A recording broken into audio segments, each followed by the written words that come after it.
what I think. I will drown in pink. Yeah.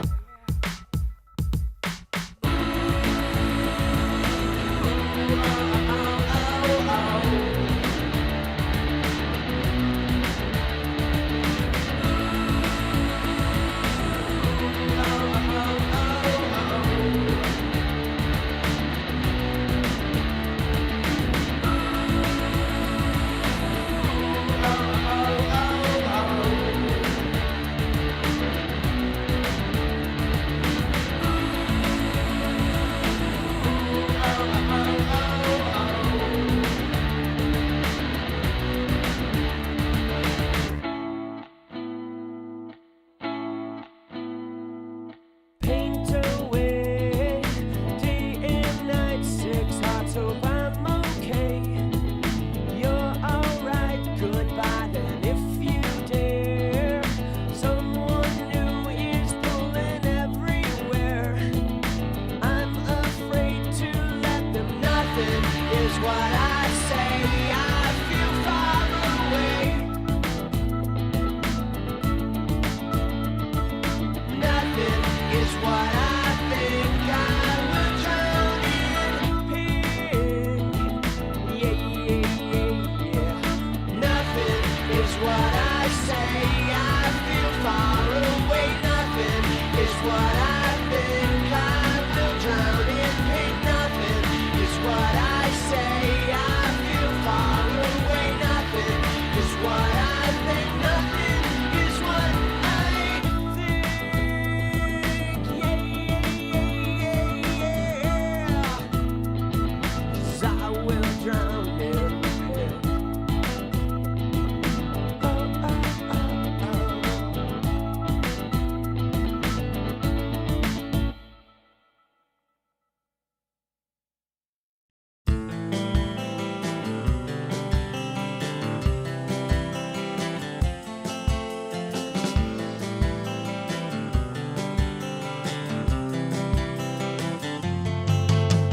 Hey, I just wanna change the world.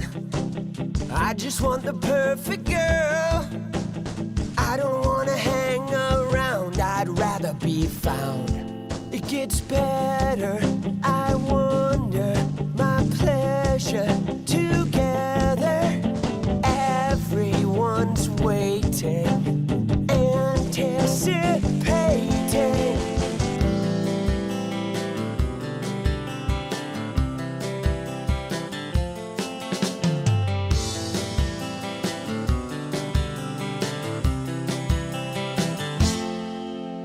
You, I will never be alone again. I'm immune to the things they said. My heart's unbreaking. You're radiant truth. I know that you will understand, because I finally found myself. My heart's unbreaking. You're radiant. Hey, I just wanna change the world, but I'm not gonna wait my turn. I don't ever want to come down, I'd rather be found. It gets better, I wonder, my pleasure together. Everyone's waiting, anticipating.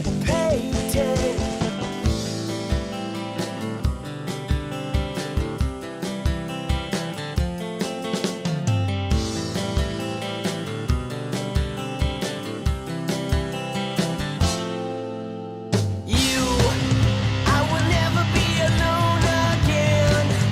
I'm immune to the things they say.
I know that you will understand, because I finally found myself.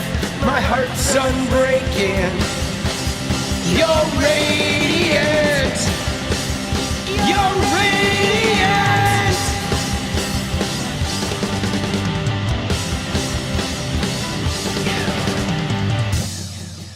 Let's go. Oh, oh, oh.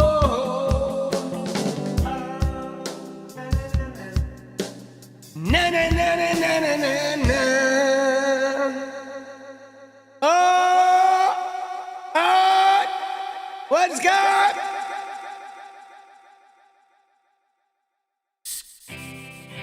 Do you need anything like I need you? It's over.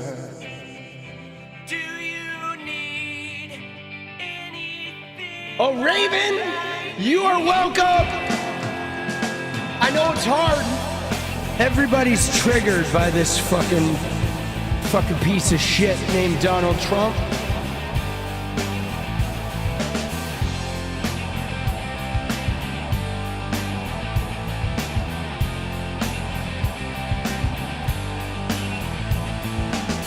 I've got no place to be alone. Let's go. There's your answer. You better save yourself, or else nothing like success. I would rather be in hell than regret. Do you need anything like I need you? It's over. Oh, do you need anything like I need you?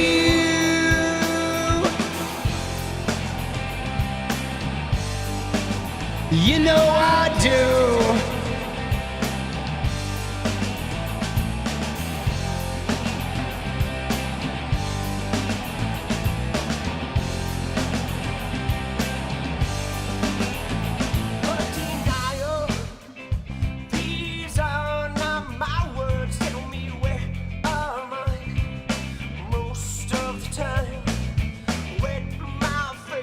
With reality, and permit me to breathe before I do it again. Do you need anything like I need you? It's over. Oh, do you need anything like I need? Do you need anything like I need you? It's over. Oh, do you need anything like I need you? Let's go.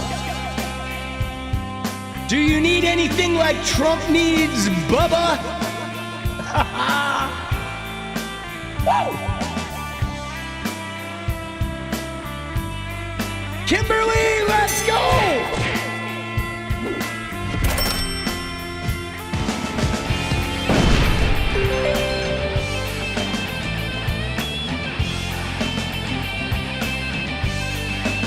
Dude, while it's fancy, let's go, thank you! Woo! One more chorus, then we get into it. Oh! Do you need anything like I need you? It's over. Oh, do you need anything like I need you? Do you need anything like I need you? It's over. Oh, do you need anything like I need you? Oh. Yes, the goal is working, guys. Dude, they fixed it. I sent a message to him a couple days ago. The goal is working. Look at that. That shit is fixed. The goal has been repopulated. Let's go. All right, we'll get it started. Dance party goal. We'll get that shit secured. Although I kind of miss our little hand goal, right? There's our little hand goal. Dude, goal counts. Let's go. Dude, so, I mean, yeah, no, there's some shit going down, guys. And hold on one sec. We're going to get the end of this song.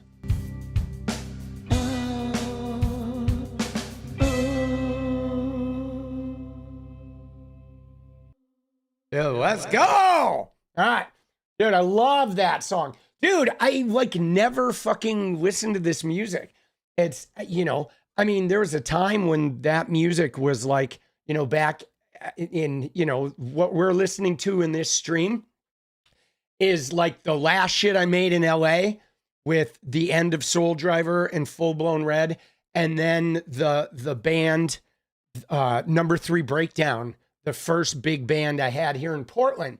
So what's crazy about that music and why I think it's so amazing that we're like listening to it now is it was just a huge transition for me, leaving my hometown of Los Angeles, moving to a town I'd never been to, right? Moving to a city I'd never been to and didn't know anyone in.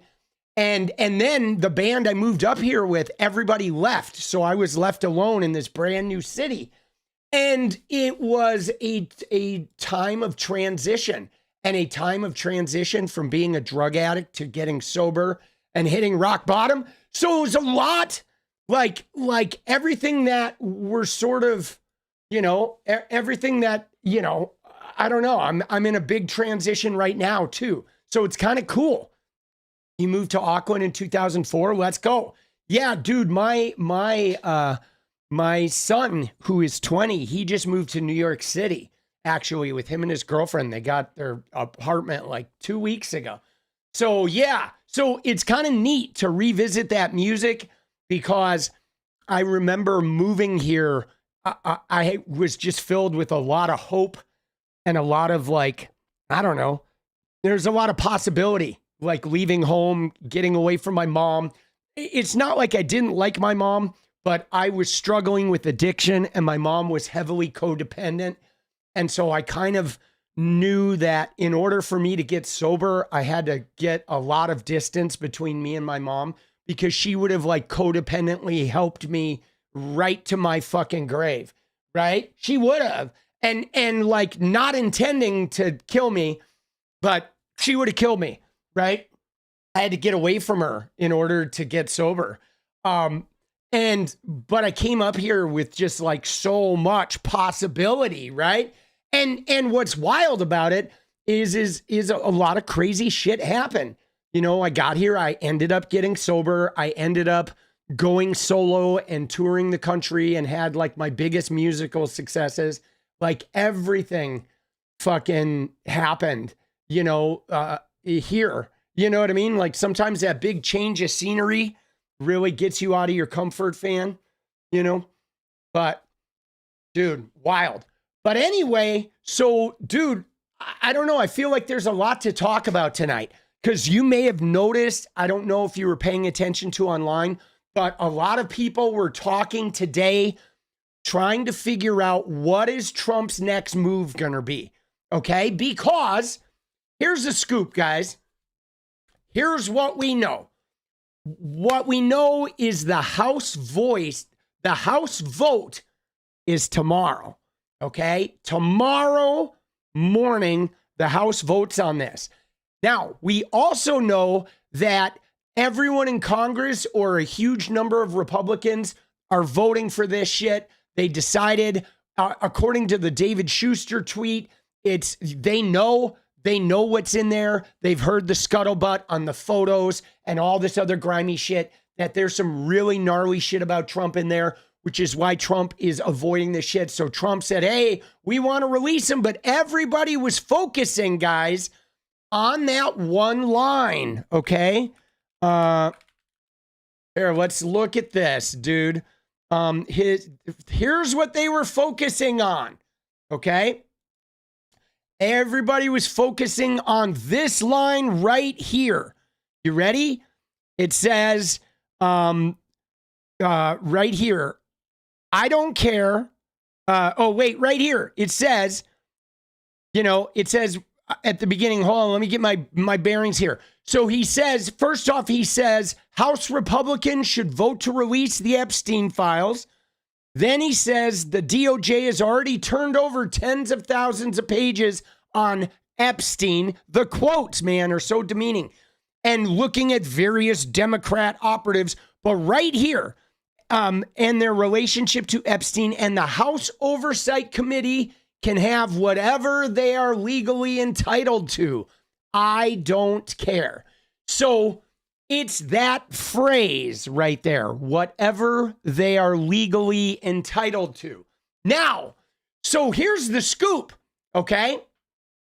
So you may have noticed there's a little bit of language here because not only is there the legally entitled to, but I think that other phrase on the beginning of this where he says, and the House Oversight Committee can have whatever they are legally entitled to. So what he is saying here is he's not even saying, hey, man, I want the documents out. I want to release all the files. He says the Republicans should vote to release the files.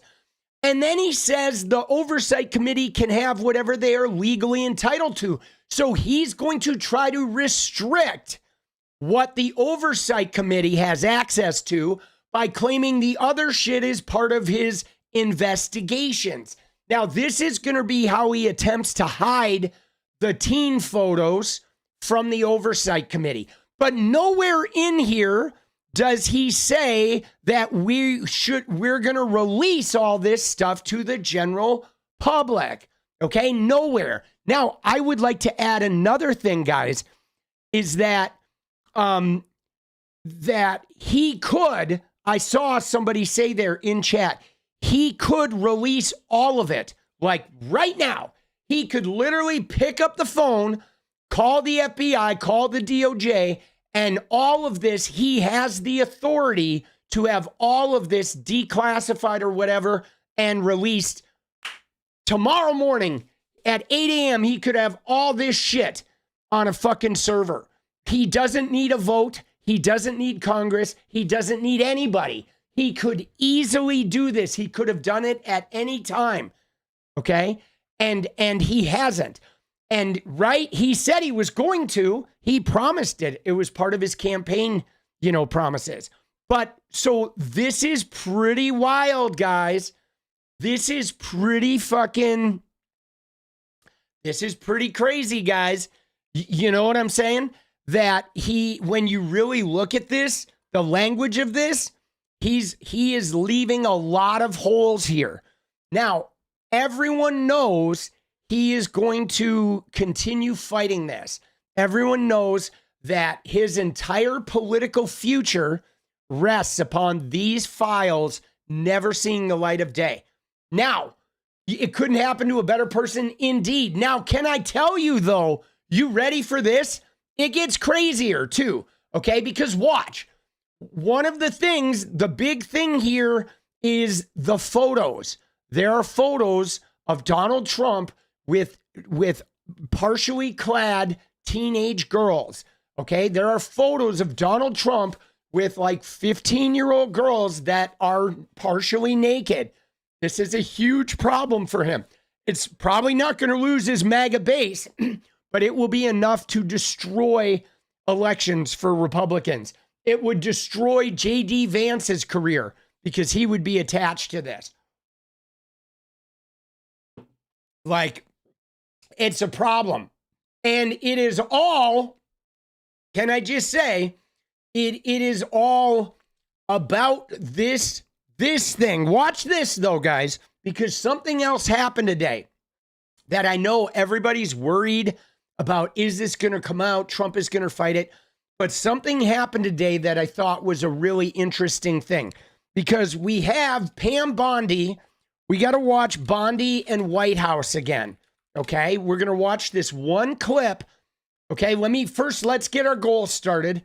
Now that our goal is working. Look at that, it's back. All right, and we're going to go 45 minutes for a dance party. Let's go. There it is. Oh, shit, it is back. The goal is working.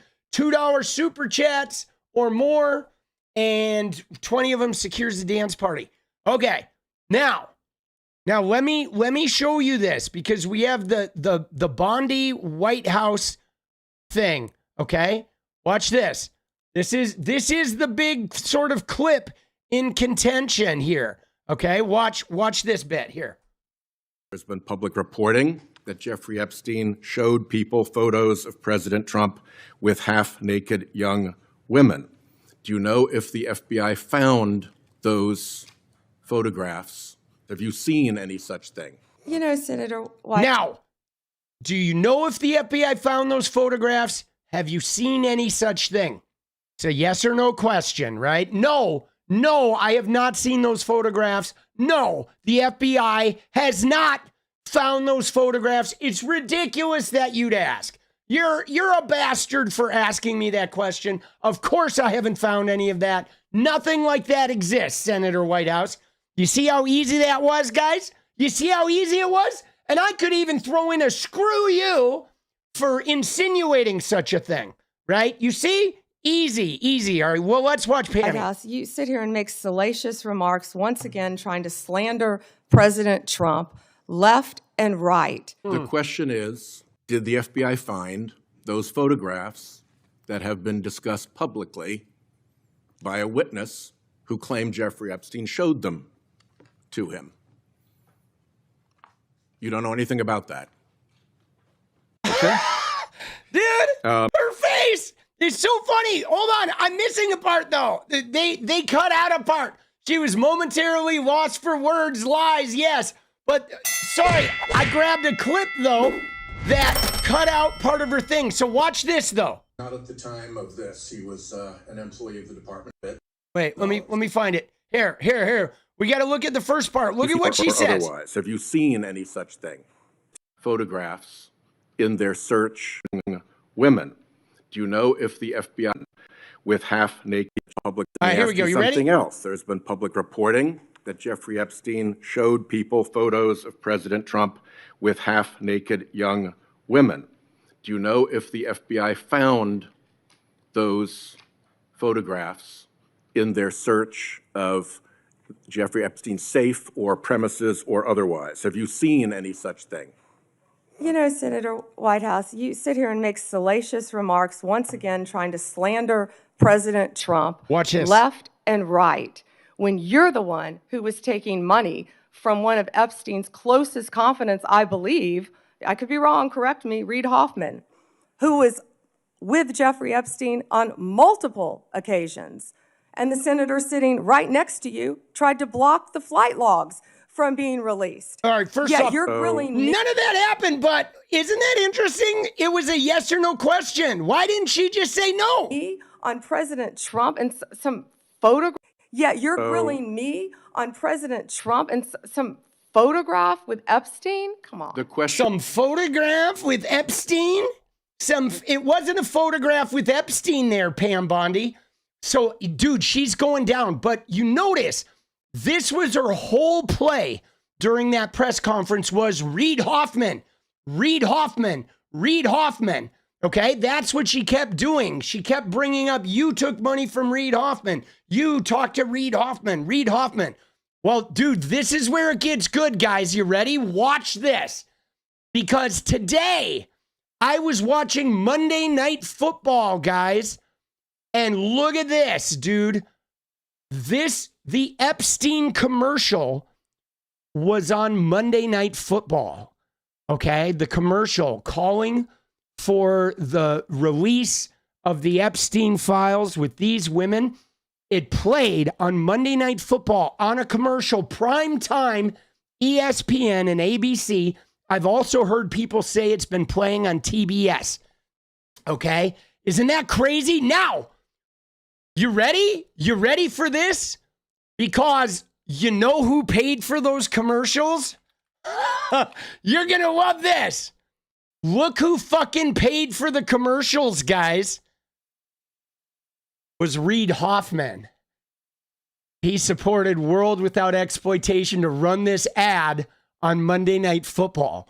So the guy that she's been making a huge deal about, he gave you money, he's in the files, he's paying for this to be like, release the fucking files. Isn't that wild? Like, I mean, what's so amazing about that is like, you know what it is, guys?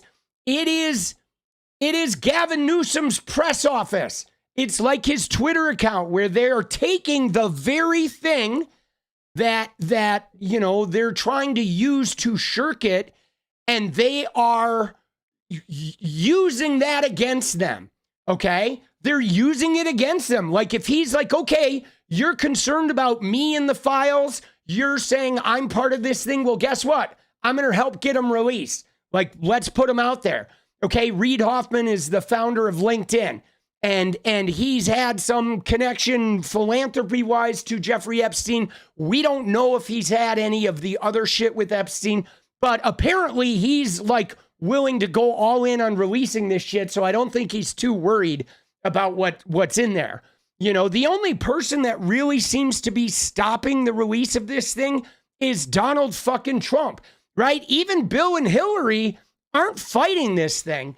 I mean, they got subpoenaed to show up, you know, before the oversight committee or whatever, and they didn't show up because I think what they're going to do is I think they're going to opt out. I mean, if I was Bill and Hillary, I would opt out and just get the shit released, because otherwise, if they show up and do that oversight thing, it's just going to be a dog and pony show where they try to use Bill and Hillary to get content that all the right wingers can spread all over the internet that essentially makes it look like Trump's not even in there, right? That's what they want to do. They want to get sound bites that they can use to propagandize this thing. So I think Bill and Hillary shouldn't show up, and they didn't show up, okay? They didn't show up, and good for them. But this is a power play, dude, because Reid Hoffman is like, all right, keep your name out my mouth, Pammy. All right, Pam Zempic Bondi, you fucking clown. Dude, she is going down, bro. She is going down hard. Now, another part of this, guys, another part of this focuses around Tim Burchett, okay? I don't know what's going on with Tim Burchett, but we got to look at Tim Burchett because he is working double time. All right, so let's look at him here. Hold on, you ready? He posted again today, guys. And it's really important to look at this post because here's his post, okay? So first off, ready? It's Caroline Leavitt says, Trump calls on House Republicans to vote to release the Epstein files. We have nothing to hide. All right. The actual thing is Donald Trump says they should vote to release it. He does say we have nothing to hide, but he also layers in here how they're going to try to legally block some of this to the House Oversight Committee. And he never calls for the actual release of the files. He just calls for the Republicans to vote, which they're already doing. Now, we know Trump is fighting this. All right, let me call out these, though. We got a couple dance party things. First off, we got Sean. He said, hi, Tommy. My favorite black podcaster featured one of your segments on his show and was giving you your flowers. Let's go, baby. Dude, I hope flowers are good. I like flowers. I'll take them. And then Willem said, testing for dance party. Yes, we got it. Testing. 1, 2, 3. Is this thing on? Let's go. And yet another Pinky dance party time. Let's go. Oh, fuck. Come on. There we go. So we know Trump is going to block this. He's going to try to hide the photos and try to say that, you know, they're part of the investigation into Reid and Larry Summers and Hillary Clinton and Bill Clinton and blah. He's going to hide this shit. Okay. Now, Now, here's what's interesting. Stop the stupidity dance party. Let's go. We got to look at 𝗙𝗏𝗏𝗽𝗀 here, okay? And look at what he says, because you got to see the replies to this. 𝗙𝗏𝗏𝗽𝗀 has heavy duty. He lied about the vote. He's the same guy who said, I tried to get a vote tonight. Oh, dadgum. I tried to get a dadgum vote tonight. Oh, Trumpy, rub my prostate. Right? When he was trying to do a unanimous consent, which would have been a vote where nobody would have had to go on the record. He wanted an anonymous vote because he's a Trump sniffing bitch. Because Trump probably has his Grindr profile. Denise, let's go. Now, appreciate you, Tommy. Thank you, Denise. I don't know why I can't hit the heart tonight. I'm having a little fucking thing. But so look at what he says. You got to look at the replies. He says the Democrats had the Epstein files for 4 years and never raised the issue and blocked every attempt to release them. 3 Democrat-appointed judges blocked them. Dadgum. Right? That's what 𝗙𝗏𝗏𝗽𝗀 says. But now look at this. Okay? Look who replied. This is Julie K. Brown. Okay? This is the woman who broke the Epstein case. This is the woman who did the entire series in the Miami Herald and then wrote the book that opened this case after Virginia Giuffre's deposition. This woman is the reason why Epstein got arrested and went to prison. She's the reason why Ghislaine Maxwell got convicted. And she said, again, the Epstein case was still an open criminal investigation during the Biden admin. They had an open grand jury, and even after Maxwell's conviction, the case was on appeal. Anyone in law enforcement knows you don't open your case file when it's still under appeal. There were still victims going to the FBI with new information. That changed when Trump's DOJ reviewed the files and closed the case in July. Okay? So that's what happened. They closed the case in July. So the reason why they're even available to be released now is because of Trump, because they closed the case. They wanted the DOJ to stop interviewing people, right? Because the case was ongoing. The whole time that Ghislaine Maxwell was under appeal, they were still interviewing people. Like they'd be investigating this shit up until the Supreme Court. And then Ghislaine Maxwell tried to get it before the Supreme Court and they declined it. So the Biden DOJ could not release the files. And what's crazy about it, though, is this guy fucking knows it. Okay? This guy knows it. He is like straight up lying. And in fact, this whole thing about 3 Democrat appointed judges, the only thing that got blocked was the grand jury testimony. Okay, there was grand jury testimony from 3 people or 2 people, 2 witnesses went before the grand jury, and that's how they got the initial indictment. And grand jury testimony never gets released, guys. It just doesn't. When Trump and Pam Bondi called for it to get released, they knew it was going to get rejected. So this fucker is lying through his fucking teeth, man. He is going down, boss. You know what I'm saying? Now you got to wonder, why are these Christian guys going so far to protect a rapist of teen girls? You know what I'm saying? Like, why? What are they? What does he have on 𝗏𝗏𝗽𝗀? Right? Grindr profile, gay lover. You know what I'm saying? Like, you know, I don't know, dude. Is 𝗙𝗏𝗏𝗽𝗀 in there? He have sex with some kids? Like, what is he hiding, bro? You know, what is he hiding? Dude, there is something in there.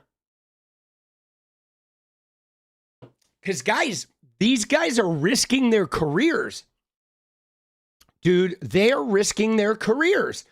Like, 𝗙𝗏𝗏𝗽𝗀 here is lying to the public to try and, like, exonerate Donald Trump, knowing that if this shit gets out, his career's done.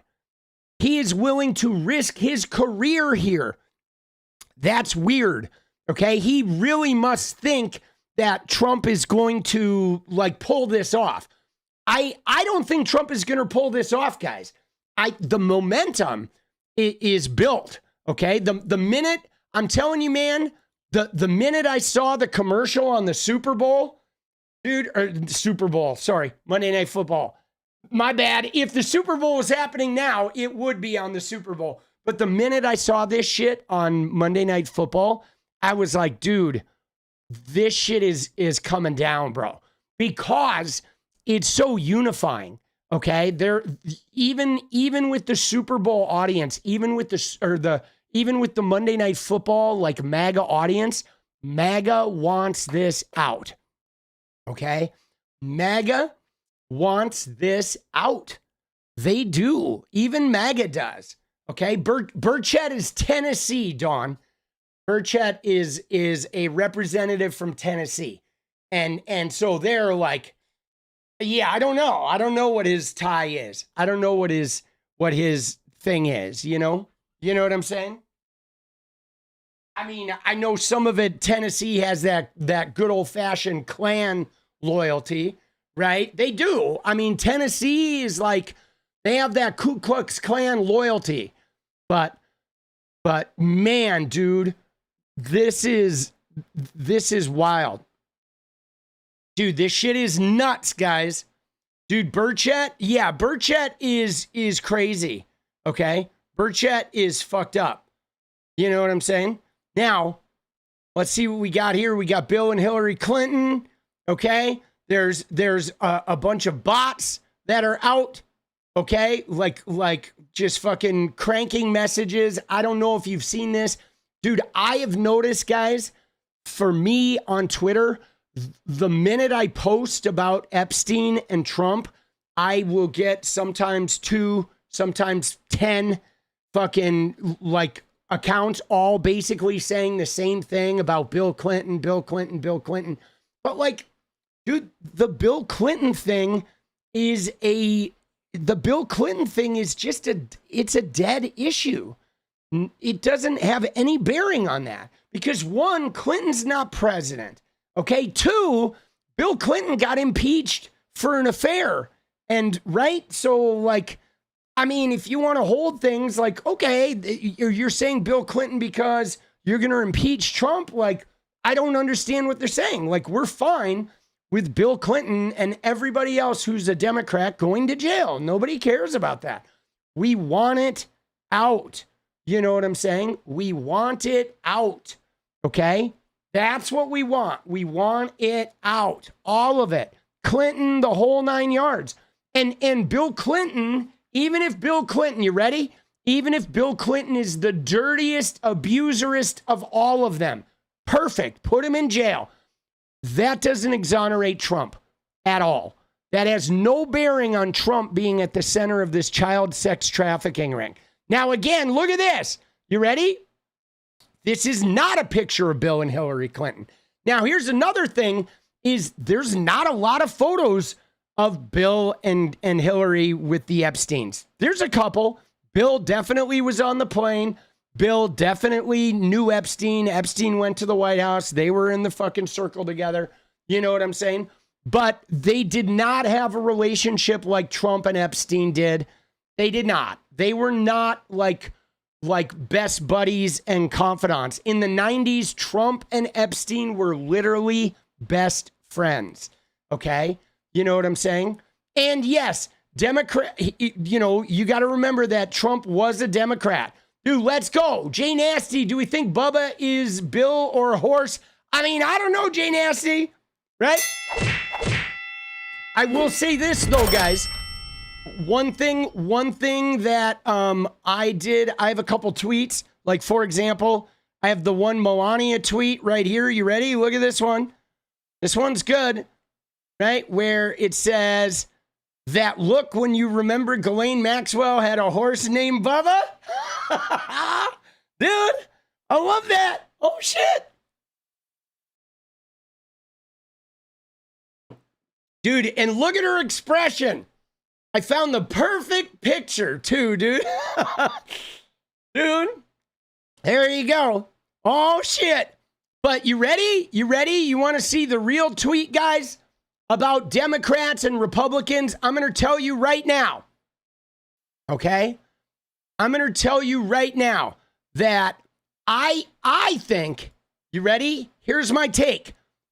Epstein files, Democrats, Republicans. I think when we open up the files, there's going to be more Democrats in there than Republicans. That's my hot take. Why? Because Epstein didn't traffic teen boys.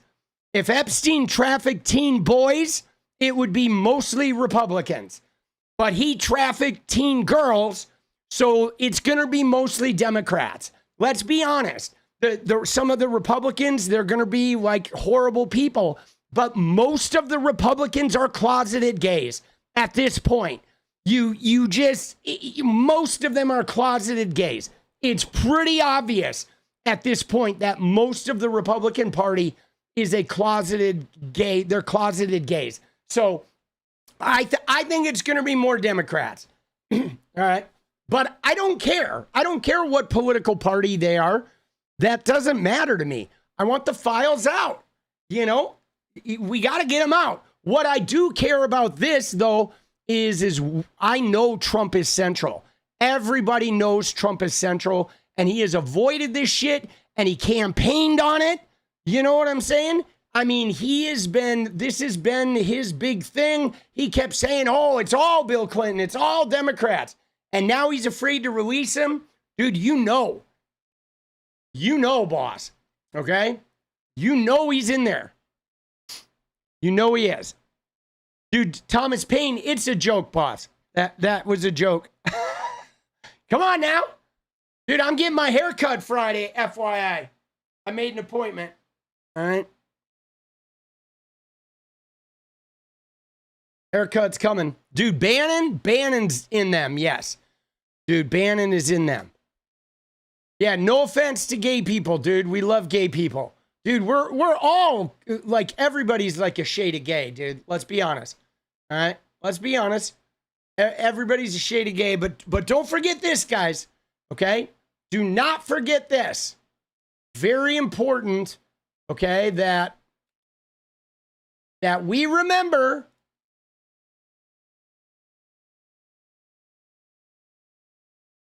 right? We got to remember this, guys. Okay?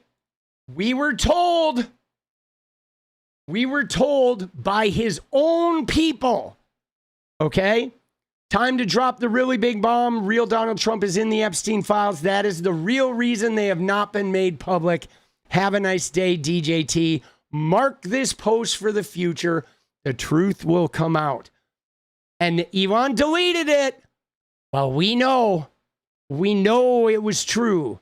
We know. He knows. I mean, these guys are all despicable. Everybody knows. Right? You know what I'm saying? Everybody knows. Everybody knows. Dude, nobody's listening to Piers Morgan. Piers Morgan is a fucking Trump lackey.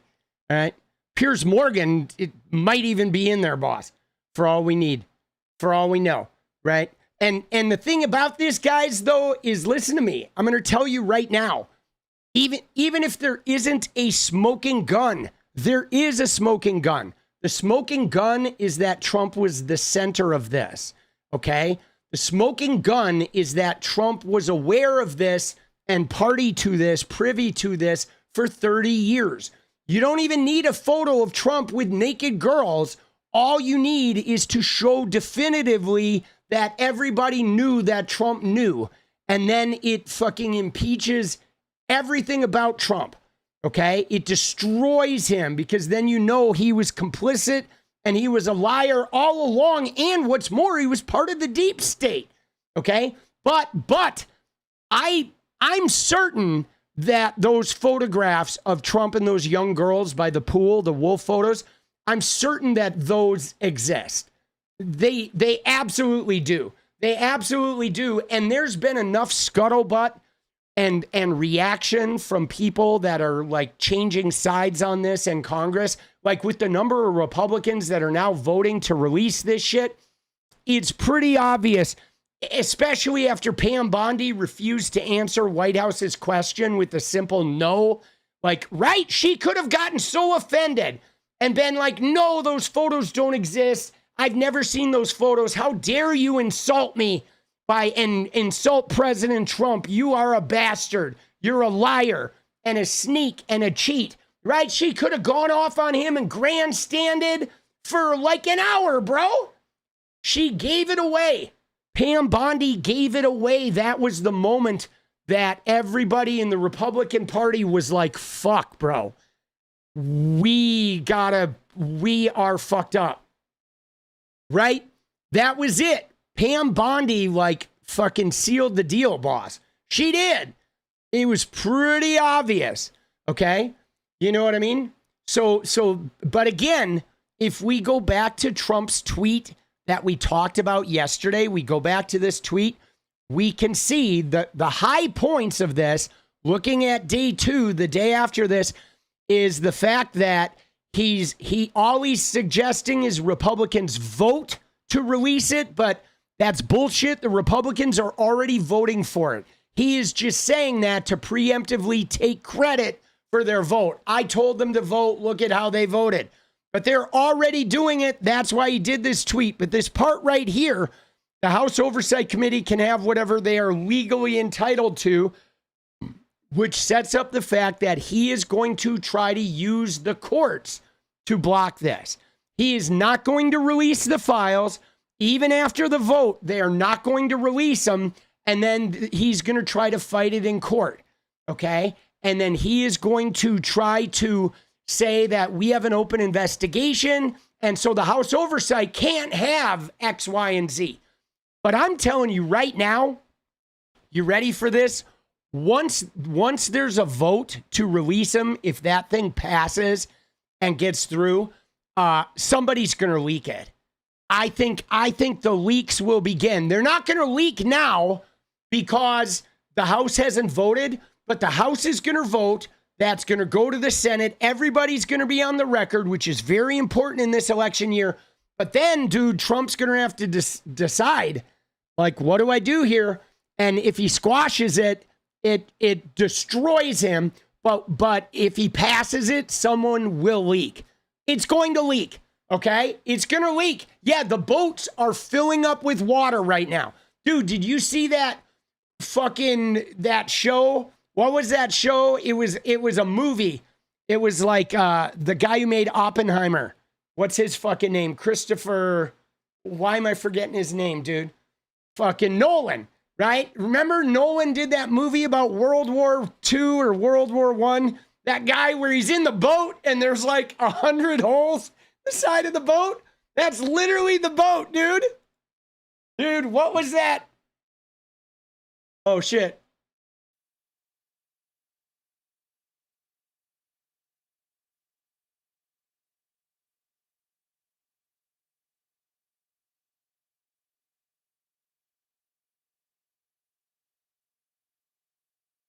Dunkirk.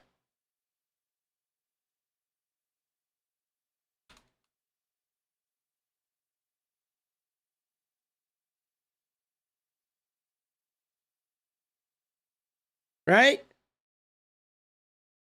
Dude, you remember that scene? I'm probably not going to be able to find a thing. Dude, so good. He's in the boat and all the holes, dude. Shit. Oh, shit.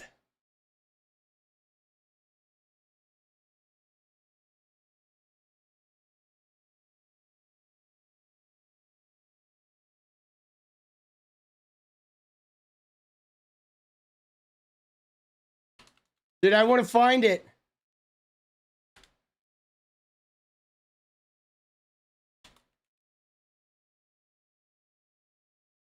Done, Trump.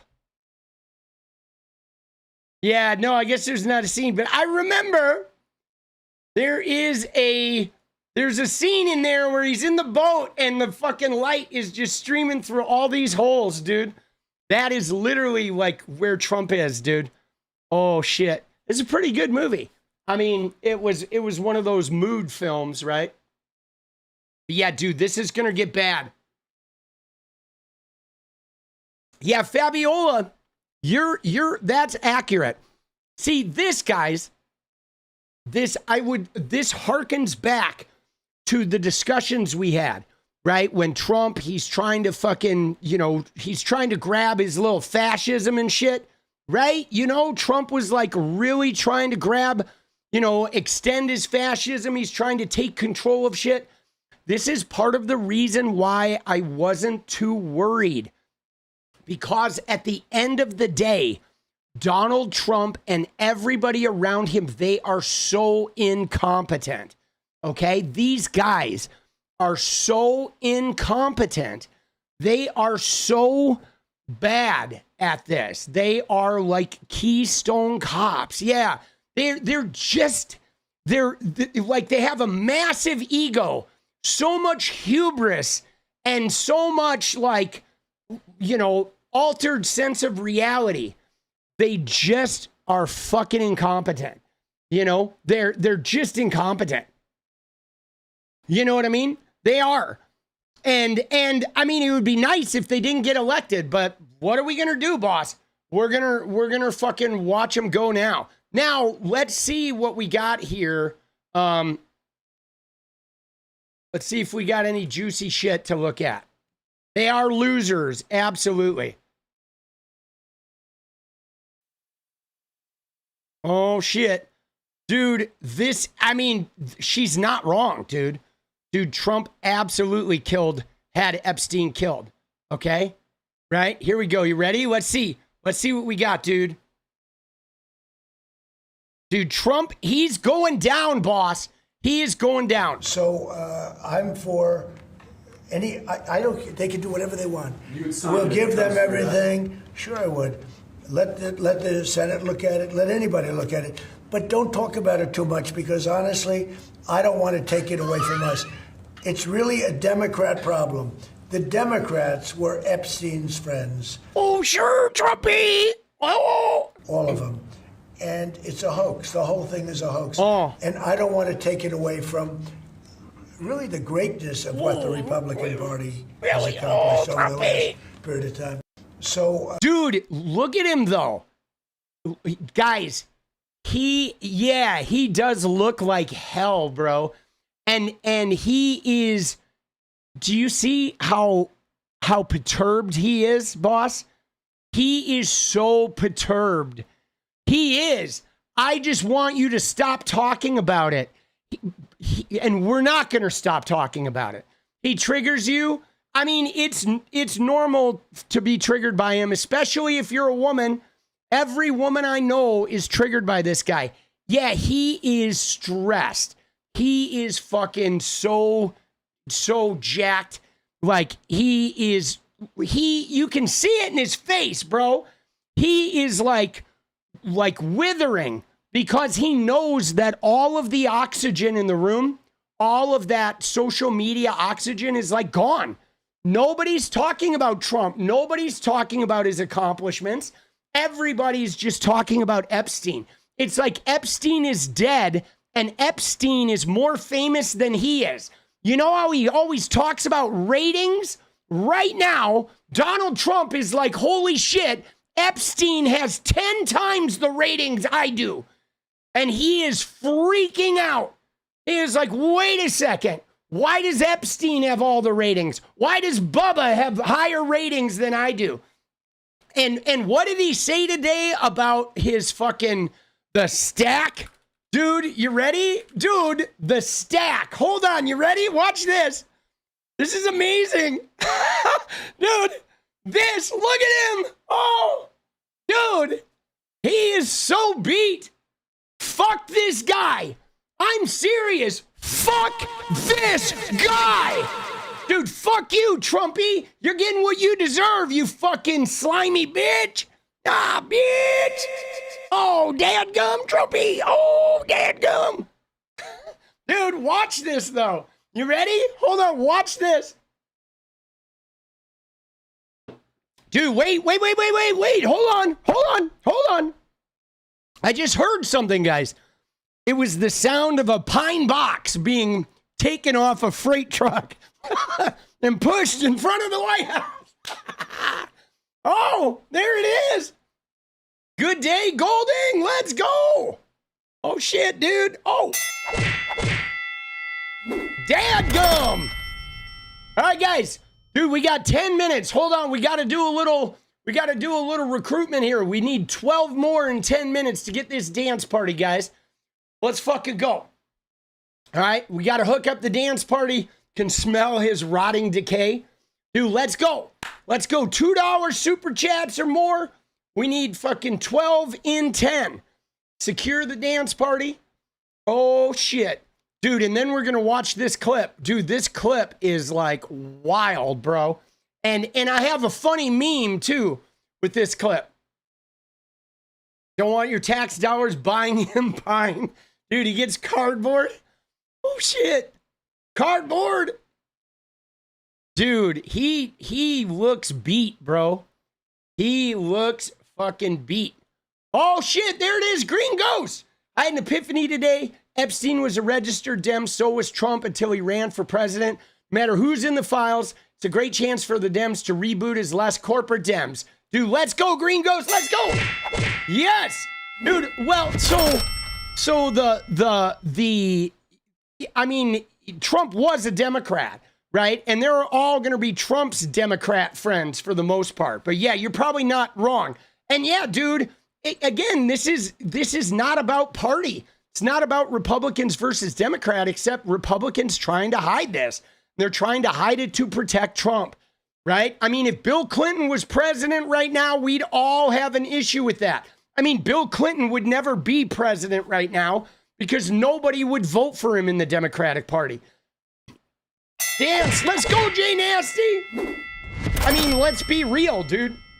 The only reason Trump ran as a Republican is because he fucking knew he would have an inroad there. He saw an opportunity to fucking take advantage of them. Dude, he's not a Republican, really. He believes in abortion, dude. There's so much of the Republican shit, could give two shits about Christians. Dude, he hates the Bible. He hates Christians. Thank you for making work rock again. Dude, you got it. Stop the stupidity. I am here to make your work life bearable. All right, let's go. Thank you. Dude, there we go. We got 9 more. 9 in 7, guys. 9 in 7. Here we go. Dude, yeah, he is a fucking degenerate. But there's a funny meme that came out of this. There is a funny meme that came out of this. See, I'm looking forward to this. You know, they're talking about the World Cup. I hope nobody comes for the World Cup. Guys, the World Cup, I really, can you imagine? Nobody from Latin America, nobody with brown skin should come to America for the World Cup. That would be the ultimate refuting of Trump, dude, right? I mean, you're risking your shit if you come here and you have brown skin. You could potentially end up in a El Salvadorian prison. Like, what the fuck, bro? Dude, Jenny and I aren't even traveling in these holidays because, like, we don't trust the fucking safety of the planes, bro. You know, you think if I was brown, if I was from fucking Brazil, I would come to America for a soccer match? You got another thing coming, bro. No fucking way, dude. Not with this fucking orange turd stinking up the place. All right, guys, 6 minutes. 9 in 6, baby. The clock is ticking. Let's go. Let's get it. Dance party, baby. 500 likes. Yeah, we do need the likes, too. We'll get those. We'll get them. We'll get them. Likes will come. Like the stream. Fucking get that dance party rolling. No useful search results to verify what event? What event are you trying to verify? Dude, C-Punk. Let's go, baby. Oh. Even Candy-O deserves, dude, Candy-O deserves better.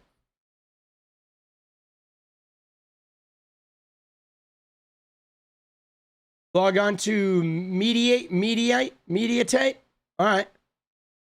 What's the big story? We'll look at it. Give me a heads up, though, what it is. All right, 8 in 5. Here we go. Down to the wire. Dude, Trump doesn't look good, boss. He looks fucking terrible, bro. He does. He looks terrible, right? Dude, Willem, come on, chat. We got this, baby. There's 2. All right, 7 and 5. Yeah, no, I mean, he's really over 1 million FIFA tickets sold following the pre-sale draw. Yeah, but just because the tickets sold, though, you ready? Dude, Angel, let's go. Just because those tickets sold doesn't mean that people are coming to America for the shit. That, like, people buy those because you resell them, okay? You buy those tickets, there's a resale value. Dude, Iron Fist, let's go. Scary to think there may be an Israel connection with Epstein, Mossad. Well, I don't know if there's necessarily a Mossad connection, but there is absolutely an Israel connection. Like, there is a deep, deep, deep connection between Ehud Barak, the prime minister before Netanyahu, and the guy who was Netanyahu's defense minister. Ehud Barak and Jeffrey Epstein were like Trump and Epstein. They were very tight. Stop the stupidity says Trump is going down. He is. 4 minutes, baby. We got this. But I don't know the Mossad, but you know, he's tied to Israel. Without a doubt. Dude, 17, baby. Let's go. Dude, thank you, Hypermobile. Let's go. 3 left. We got this. No worries. 3 and 3. Easy peasy. So, if it was a Dem problem, they would get those files out as fast as possible. Dude, 1 flew over. Yes, indeed. Let's go. Stop the stupidity. Yes. I mean, that's what's so funny, guys, is you may have noticed all the right-wingers. What has the right-wing philosophy been? Up to this point, the entire right-wing narrative, the entire MAGA narrative has been, if Donald Trump was in it, the Dems would have released it already. If there was a smoking gun on Trump, the Dems would have put it out there. So you can take that reasoning right back. Hey, man, if Trump wasn't in it and it was just Bill Clinton, Trump wouldn't be hiding it. Okay? You shit kickers. Okay? Dude, Trump sucks. Yes, Alvin, Trump does suck. Oh, we did it. Dude, stop the stupidity brings it home. Let's go, baby. Let's go. Dance party fucking secured. And Elon just got fucking, dude, Jean-Luc Brunel's nickname was Bubba. Oh, shit. All right. Dude, see, that I could see, right? I don't know if Clinton swung both ways, but I'm sure Jean-Luc Brunel swung both ways, right? Because, dude, those French guys, they just like it from every side. Dude, stop the stupidity. Let's go.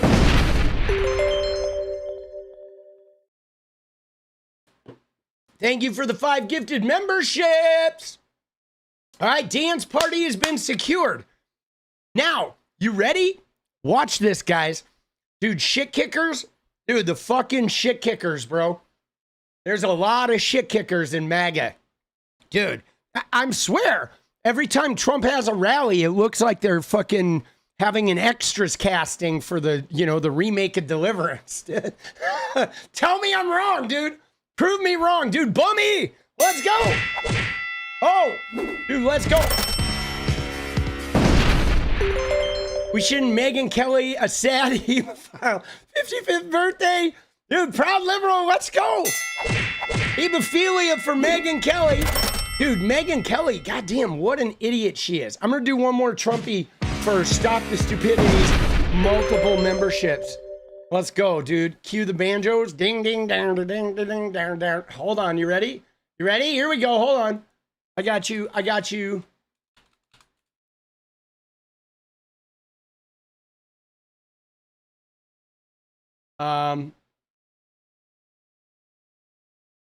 ready? I got you.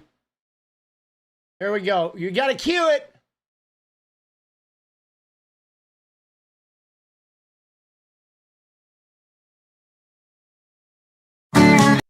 Here we go.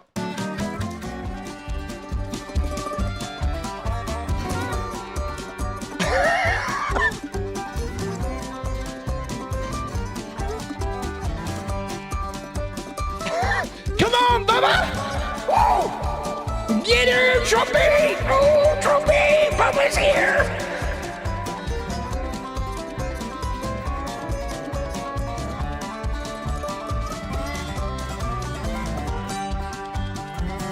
Woo! Right?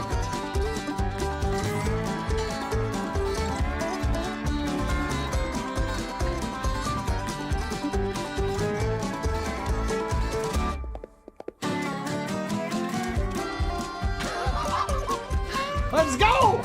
Woo! Come on! Dude, let's go. We got all the moods, boss. All the moods. Oh shit. That is gold, bro. All right, so watch this. We got the quote of the day, and then we got a meme to match. Watch this. This is amazing. Oh, here we go. I have a question about Venezuela, but can I just first ask, the health of the president's always news. Your voice sounds a little rough. Are you feeling all right? I feel great. I was shouting at people because they were stupid about something having to do with trade in a country, and I straightened it out. But I blew my stack at these people. Well, it sounds like there's a follow-up there, but can I ask you about Venezuela? You suggested... Is there what? It sounds like there's a follow-up there, but can I ask you about Venezuela? I thought you said there was a polyp, and I said, I don't want to hear that. Whole other issue. No. Dude, so this guy's like, the reporter's like, dude, you sound like, you okay? Right? Because he sounds like shit. And he's like, oh yeah, he's like, I blew my stack, is what he said. Right? I blew my stack, but look at this. Look at what the internet did almost immediately. Dude, oh, bro, tell me that is not the fucking, like, that's when I just love the internet, guys. You just love it. Dude, literally, like the minute he said that, this appeared, bro. Oh, shit. My stack. Oh, that's what they're calling it. Yeah. And you know what's funny? Is Trumpy. Who are you kidding, buddy? He said it was over trade. I was yelling at people because of trade. Dude, there's no trade deal happening. Nothing's happening with trade. Trade is already a fucking nothing but a massive failure. He was screaming because of Epstein, bro. He was screaming because of Epstein. Because this shit is blowing up. Because everyone around him is incompetent. Because Epstein has bigger ratings. Because Bill Clinton's getting more attention than he is. My stack is bigger than your stack. Let's go, Pendulous. Let's go. Go. Shit is wild, bro. Are his pants wet? They do look a little wet. It could just be the camera angle, though, right? Like reflecting fucking some light. Or it could be a little wet, but isn't that amazing? Dude, that shit is money. Dude, he blew his stack. Was Trump yelling at himself? I mean, dude, he fucking has some issues, though. Dude, he does. Dude, he blew something. But yeah, so everybody though, let's go ahead and look at some of this shit, okay? Dude, this guy is fucking, he is like brain dead, bro. He is so brain dead. Like, Trump is just brutal. Dude, he is fucking just brutal. He's getting brutalized.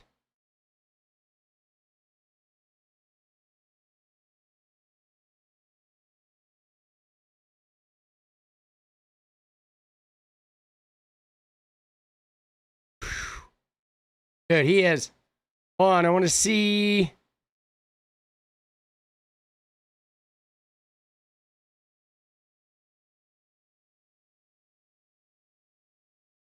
Dude, he is caving, bro. Whew. Dude, his whole administration is just such a disaster.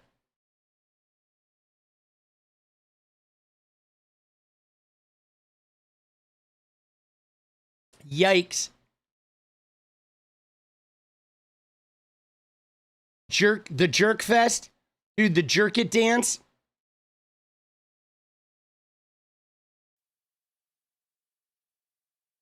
I'm sorry, but McDonald's, right? McDonald's fucking pulling him in. I don't really like it. Did Rupert really sleep with the victim? We don't know about that, Blue Girl. We don't know if Rupert slept with Virginia Giuffre. We don't know. There's some suspicion because basically what it comes down to is in Virginia Giuffre's book, she talks about going to this really fancy hotel, this like several $1,000s a night hotel in Palm Beach called the Breakers. Okay. That is like a stone's throw from Epstein's house, and which is like a mile from Mar-a-Lago. Okay. They were all in the same neighborhood. Mar-a-Lago's like further south. Epstein and the Breakers are about a mile up. And so he dropped her off at the Breakers, and she went to the room of somebody she called billionaire number one. And she gave his pregnant wife a massage, and then his pregnant wife went to bed, and then billionaire one had sex with her in another room. Okay. So it was a billionaire that had a pregnant wife in 2001. And they're the only billionaire that I could find that verified had a pregnant wife in 2001 was Rupert Murdoch. Okay. And so it's possible. It's possible that there's another billionaire that had a pregnant wife in 2001. Some people have suspected it was Thomas Pritzker, but it's hard to, nobody knows the age of his kids. I've not been able to find the age of his kids. So there is a strong suspicion, at least for me. It would make sense if it was Rupert Murdoch. I mean, you know, that would make a lot of sense to me. Okay. That would make a lot of sense to me. Who would fuck Rupert Murdoch? Well, dude, they didn't have a choice, boss. And when you're trafficked, you don't get to choose. Okay? You don't get to choose. And I mean, the thing about this, guys, is I saw some dude arguing in my replies earlier who was like calling out the women. You don't understand that Epstein was one of the wealthiest and most powerful guys around. And when he started doing this with these girls, he immediately started threatening them and their families, right? You know, I could call the president right now, right? I can call Bill Clinton and have him pick up the phone right now. Don't think I can't kill your whole fucking family kind of deal. You know what I'm saying? So there was not a lot of choice going on in these ladies' lives. At that point, it was more like, how do they ever get away from him? The only reason any of them got away from him is because he would eventually tire of them and want like fresh blood. So yeah, it wasn't a matter of, you know, these girls are just there making their money. It was like teenagers that made a bad choice doing it because they had already been sexually abused and they had already been fucking, you know, harmed and were traumatized, and they thought maybe doing this, at least they were making some money. It would be something that was happening to them anyway, so they could survive it. And then once they got into it, they couldn't get out. You know, it was crazy. And it took them years to get out. It took years. And a lot of them, though, also developed, you know, like drug habits and other, you know, self-destructive habits, just trying to survive, you know. It's really, I think it's really hard because I know when this happens, we're always wondering like, how can it happen? But I do hope we can all stay focused on why did these guys do it? Because let me just tell you guys, as a parent, there are not many parents that have a relationship with enough openness with their kids where they could even know if their kids are being groomed. There aren't a lot of parents that have that, you know, for starters, especially if the parents are both working But when you go into the working class homes, especially with two working parents, you don't really know what's going on. I mean, even with me as a young person, I had two parents. Dude, my parents would go away during the summer. My sister's boyfriend would come over. We would go to the beach. We would go to fucking Disneyland. My parents never knew, man. They had no idea. This, you know, my sister's boyfriend used to buy me food and Dr. Pepper in glass bottles and take me to the record store. I had a whole record collection and my parents had no idea how I got that shit. And they didn't know. They were just surviving their workday, you know? So it's pretty easy to groom kids. That's why it happens so much. You know, it usually happens, though, at the church or from a teacher and shit. And you know, it's you'd be surprised. But again, these people know the kids that have the close relationship with their parents. They can smell it, right? Abusers can smell. They can smell the vulnerable, man. And Virginia said her dad abused her. He denied it. Yeah, I believe Virginia, though, because my experience is my parents, like my dad denied that it happened to me as well. Dude, that's pretty common. Even though he didn't do it, for me, it was half brothers, but my dad refused to even believe it happened, even though one of the half brothers who did it is in prison for sex crimes. And my dad still didn't believe me. Okay, so fuck that. When the parent says, I didn't do it, like, fuck that shit. Dude, I literally, one of the half brothers who assaulted me, right, when I was in first grade is currently in prison for sex crimes. And when I told my parents what happened, my dad didn't believe he touched me. And I'm like, really? You don't believe the guy who's currently in prison for sex crimes was capable of this, you fucking piece of shit? I mean, so there's a little history though, because my dad had touched two of my half sisters. So ultimately what I told my dad was, I know why you're denying this, because you touched my half sisters, because you're a fucking molester too. And he then was like, I'm not going to talk to you again. He accused me of being on drugs, even though I was like, you know, 5 years sober. He accused me of being on drugs, said I was destroying the family, and then he said, I'm never going to speak to you again. And then I did talk to him once when he was like on hospice, like before he died. I had heard he died and he wasn't dead yet. And I did talk to him once on the phone, but I wasn't very impressed with the last time I talked to him. But you know what I'm saying? I mean, it's just, these guys, dude, they're fucked up. But yeah, for those of you in chat, I know some of you have gone through it. It's okay. You're going to be okay. It's hard though. I'm going to do my usual thing, right? Is I always put this in there, but if you haven't done EMDR, please do EMDR. Okay? Because I'm telling you guys, I did 3 years of EMDR and like it's gone. You know what I'm saying? Like the tragedy that happened to me is still there. Okay? And occasionally I have some physical signs where, you know, I have like a little physicality that is left over from the trauma, but like the harm of it, the horror, the like triggering and like feelings of unsafety and all that, it's gone. Okay. It's gone. Like EMDR relieves the trauma. It removes it from your psyche and just makes it another thing, another experience you've had. It is marvelous, because the problem is that type of abuse fuses with your synapses to become an automatic protection system that then you act out and you can't control it. You get triggered. You have these defenses and responses, and the world often feels scary. You don't trust people, etc. Sometimes you relive the trauma. And EMDR is a PTSD type of visualization therapy that removes that. It just gets rid of that completely. And so the trigger aspect of it is just gone. You know, you are fucking relieved of the burden. It's really amazing. It's like fucking magic. So You know, dude, it is like magic.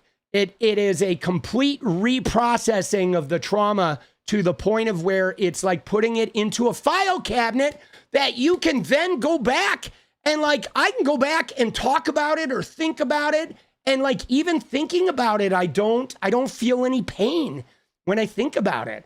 You know, I might feel like a sense of, you know, like, oh, compassion and love for the child in me that went through it, but I don't feel any pain. It just completely removes the pain. It's a lifesaver. Because without that, I was self-medicating. I was like engaged in high-risk sexual behavior, lot of sex partners, couldn't get close to anybody, couldn't like, even when I first met my girlfriend, I couldn't even hug. You know what I'm saying? I couldn't hug her for more than like 5 seconds. Dude, yours was more like an Etch-a-Sketch. Let's go. Thank you, Green Ghost.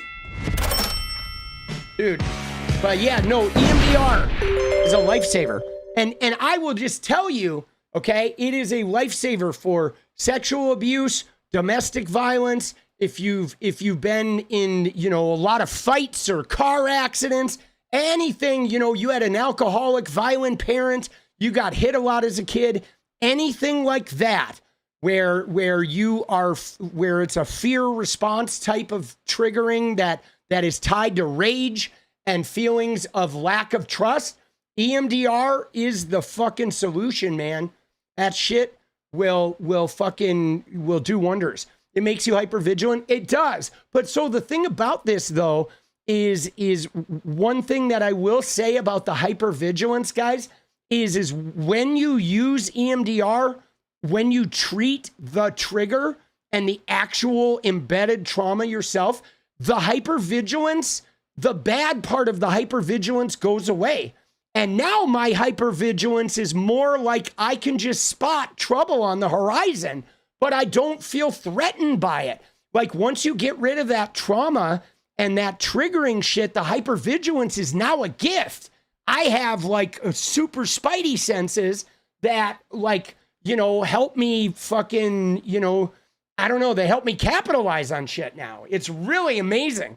You know, the hypervigilance is like, it's also, when I put those hypervigilant antenna up, it's how I tap into creativity too. It's really quite magical. But I think my personal belief, and I know this is crazy, but my belief is that all human beings should be doing EMDR. Like we should be doing EMDR the way we take our cars for oil changes.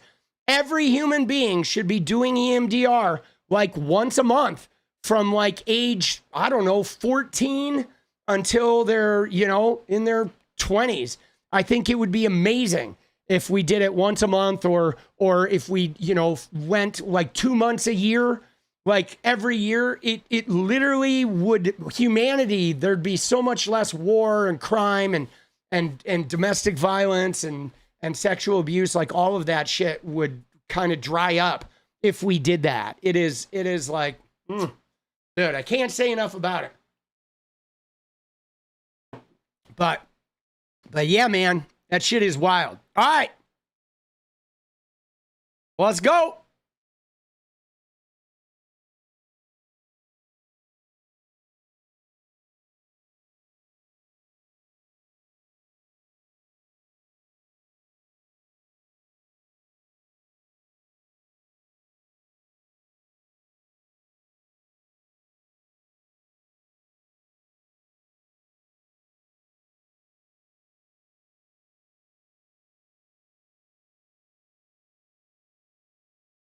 Hold on one sec.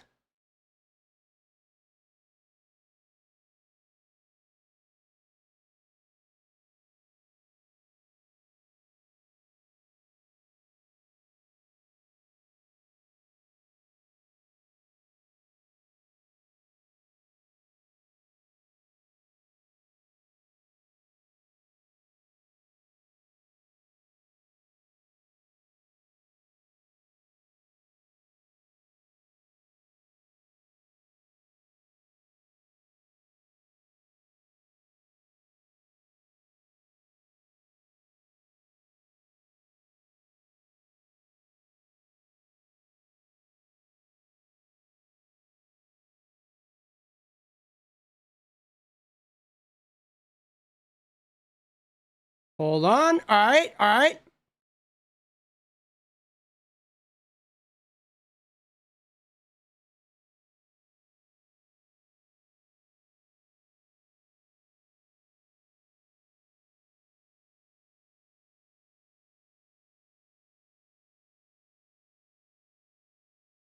Let's go. Do $10 million. All right.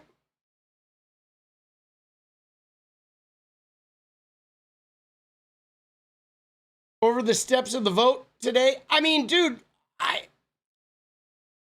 that feels boring. I'd rather go over, I'd rather find some MAGA drama. No offense. I mean, the steps of the vote are the vote's going to happen. It's going to go on the record, right? Then presumably it will go to the Senate, where either Thune will try to kill it or they'll vote on it there. I'm not sure if it's a required vote in the Senate or if Thune can kill it. I don't really know, right? But we'll find out. But as far as next steps, it's pretty easy to see what's going on. I mean, Trump has already telegraphed it in his tweet that he knows they're voting for it. So he said, let's release this. I've got nothing to hide.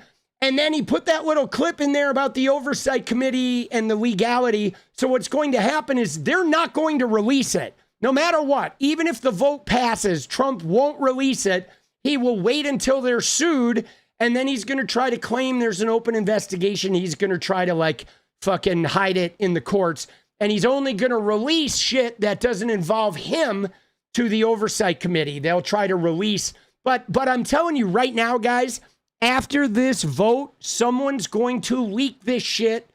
Someone is going to leak it knowing that even if they do a little jail time, it will win the election for Democrats and they will get pardoned. I guarantee you somebody's going to leak this shit. Okay? They will. It's just got too much traction now. I don't think they're going to fucking stop this. I think, my experience of how my sexual abuse came to light is once you get over this sort of incline, right? It's everyone's fighting it. No one will come forward. But once you get over that hill and it picks up steam, you just can't stop it. And I definitely feel like this shit is going to go on, right? It's going to come out, And what's more, though, is, guys, here's the deal. You ready? It doesn't need to be a long fight. All that needs to happen, guys, is this. You ready? You ready? Here's an alternate scenario. Okay? If we win the House, next year in 2026, it's all coming out. Right? At that point, there are going to be hearings every day. Trump will get impeached. The photos will fucking come out. We win the House, it's a done deal, right? I mean, this is motivation for this election. We turn up big, we take the House back, and this shit is over. Trump's presidency ends, okay? He's still going to be there squawking and whatever, eating up the news cycle, but we win back the House, okay? And this shit, okay, we win the House and his presidency ends in November, okay? There will be nothing but investigations into him, Hegseth, Holman, Bondi, the Venezuelan boat missiles, right? ICE, Bovino, you know what I'm saying? All of that, endless investigations. Epstein, the files will come out. They'll go after the tariffs and Congress appropriating shit. Like, his whole shit is going to fucking collapse. They're going to start looking into Argentina, his crypto deals. Like, dude, they will be gassing up the Qatari jet, and the plane will be loading up to go to fucking Argentina when we take back the House. I'm going to say when, because we're taking back the House. Okay? We have to take back the House. So that's why you need to mouthpiece this. Okay, we need to keep pushing this, because let me tell you right now, dude, Dan Bongino, let's go, baby. He's the missing man, dude. Let me just tell you, right? Who I was talking about, though, was Bovino, was the ICE guy, the leader of ICE, just so you know. it like I don't know if that's why you fucking posted that, but I was talking about Bovino, the ICE guy they had in Chicago, who the judge ordered to appear in court, and then he didn't do it, and now he's leaving. He's going to Louisiana, I guess. He's leaving Chicago, dude. They essentially, ICE got kicked out of Portland, okay? The National Guard did. They got kicked out of Chicago. They're getting kicked out of LA. Like, Trump is losing on every front. And now, even in North Carolina, they're trying to go into North Carolina, and they're getting shit on, dude. The North Carolina governor, who's a Republican, is like, fuck these guys. We don't want ICE here. Dude, you know, like, Trump is just, dude, you know, it's like this, dude. Here you go. You ready? This is what I think of every time I think of Trump. I think of this.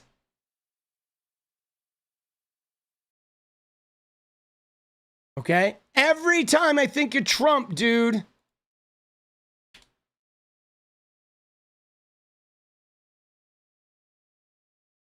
Oh, shit, I can't. They don't have it.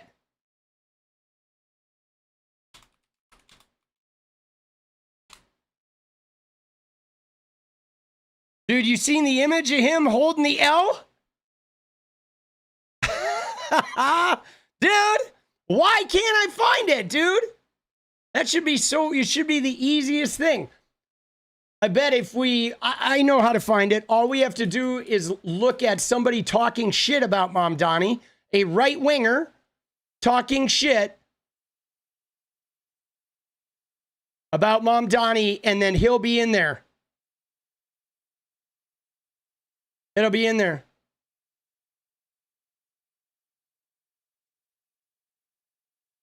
Oh, fuck, dude. You know the meme I'm talking about, though, don't you?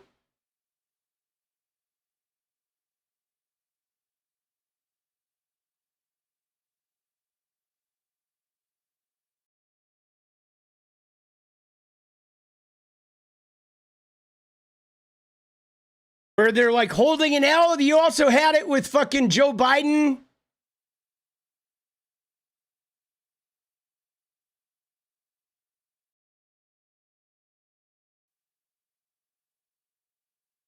Oh, fuck, dude. I wanted to see that.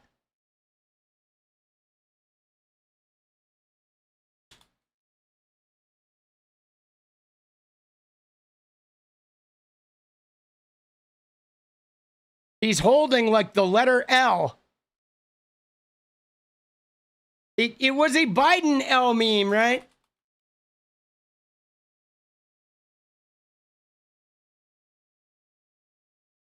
Dude, why is this not showing up, bro? Now I'm like wondering why.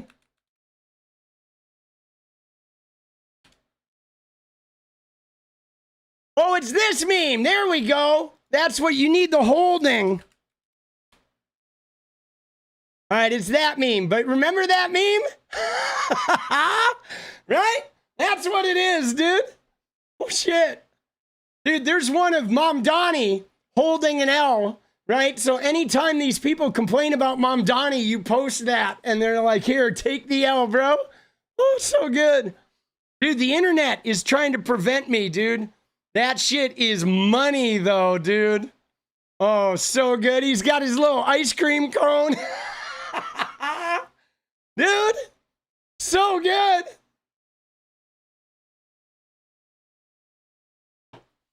Sometimes these memes are just powerful shit, right? Dude, I miss Joe, too. I mean, I didn't think Joe was a great fucking president. You know, Joe wasn't a great president, but like, goddamn, bro, he was like funny, and he didn't like play politics with The Office. You know what I'm saying?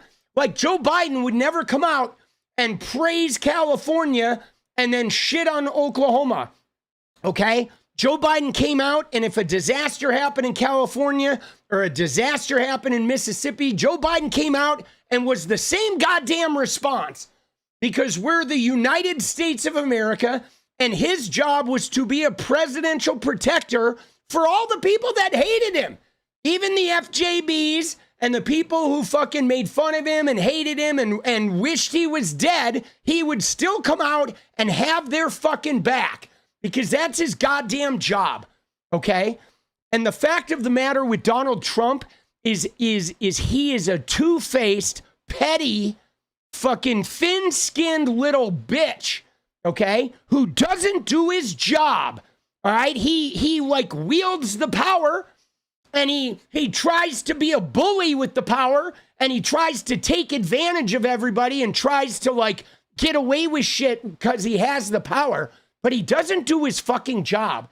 And that's what I don't like, okay? Because at the end of the day, I don't fucking, we're going to have a lot of different politics and shit, but like you're still doing your job, okay? When I was a bartender during the first Trump admin, right? When I was a bartender, it's like, yeah, you knew who the Trump voters were. And yeah, a lot of them were dicks who didn't even tip. But you know what? I still smiled and I fucking served them a drink and I still chatted them up like I did every other goddamn customer. Why? Because I was a bartender and that was my fucking job. You know what I'm saying? What I might do on my personal time is different. But like, do your fucking job. And if you can't do your job, don't take the job. You know, it's real simple. Don't take a job if you can't do it or you're not willing to do it. You know what I mean? You like the Elvis shirt? Dude, it's Elvis in jail, boss. All right, this is a very Trump-related shirt. Elvis was another Epstein, right? It's Elvis in jail, baby. Elvis's mugshot. Let's go. Social commentary.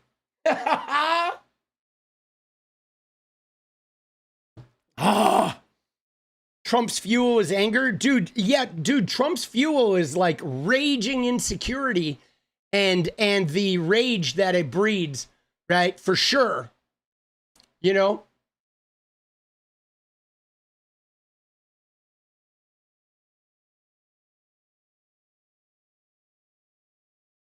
Let's go. Oh, you found it.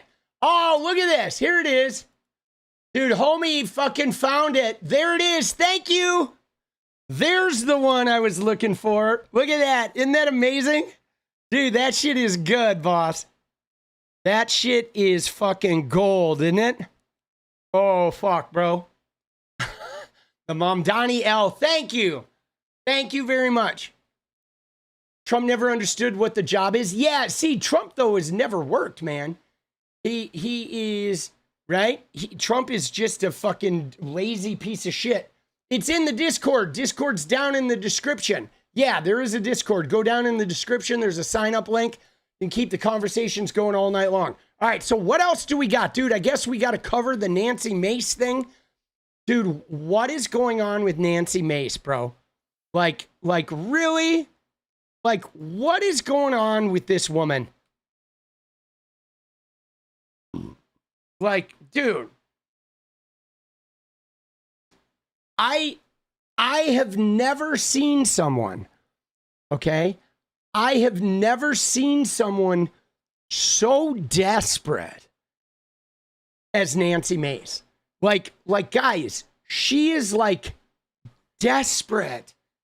You know, I mean, she's trying to run for governor, South Carolina next year. She is desperately trying to get the Trump endorsement, thinking that the Trump endorsement's going to help her, which at this point, I'm not sure if the Trump endorsement's going to help her. Okay. I mean, she's claiming she was SA'd, and I need to believe that she was SA'd. I believe it's true. Okay. I do believe it's true. I don't think she's making it up, because she is exhibiting the behavior of a woman who has not gone to therapy for it. Okay. She is exhibiting behavior of somebody who definitely has had a history with SA and some type of domestic violence, but she is living in her trauma all the time. You know what I'm saying? She is just living in her trauma. Like, you know, she looks like somebody who is like not gone to enough therapy, that she's flailing.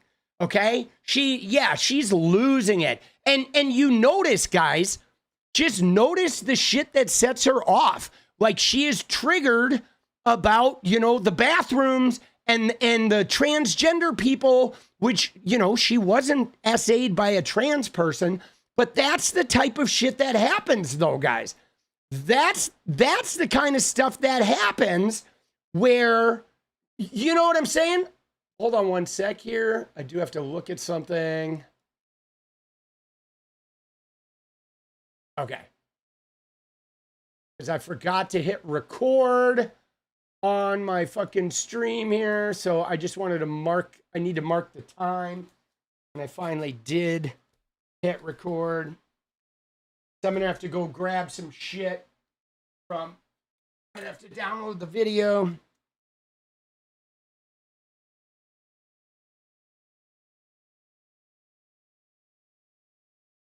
Okay. So what I was going to say is it's pretty common for that type of projection to happen where, you know, a woman gets SA'd, she's not getting the appropriate mental health, and then some topic of women's safety rises up and she gets super activated by it. So look at what she's done. She's aligned with a rapist, she's voting for a rapist, and she's obsessed about women in bathrooms and sports, which is like the safety to women issue. Meanwhile, she's cozying up to a rapist. That's a really common trauma response. But now she's like following Trump like a little puppy dog. You know what I'm saying? And like she's doing a lot of stunts. Like the other day she was out there and, you know, saying she was in a restaurant and that somebody got in her face and, oh, I need security. They're trying to kill me. She keeps trying to, like, you know, with the Charlie Kirk thing, she keeps trying to use the Charlie Kirk thing for her own candidacy to make her seem that much more important and like some revolutionary figure, like, ooh, they're going to try and kill me. Like everything she's doing is a desperate ploy to try to seem like this really big, powerful, and important, like, reality TV star so that, like, you got to elect me. She's trying to, like, be Trump is what she's trying to do. Yeah, that shit at the airport where she freaked out on the cops, but she's trying to be Trump. Like, she's emulating him. She is emulating him like a little, like she's back at the Citadel and trying to fit in with all the boys. Come here, Trumpy. And so look at what she did today. She says, sorry, Goose, but it's time to buzz the tower. Okay. And then she fucking releases this shitty AI video, which is basically the same thing that Trump did with 𝗙𝗎𝗄𝗎, but this is with her ex, I believe. Right? Where it's some shitty AI video of like shooting what's supposed to be poop and then like a gay version of her ex, I guess, or somebody that looks like right? That's her little thing.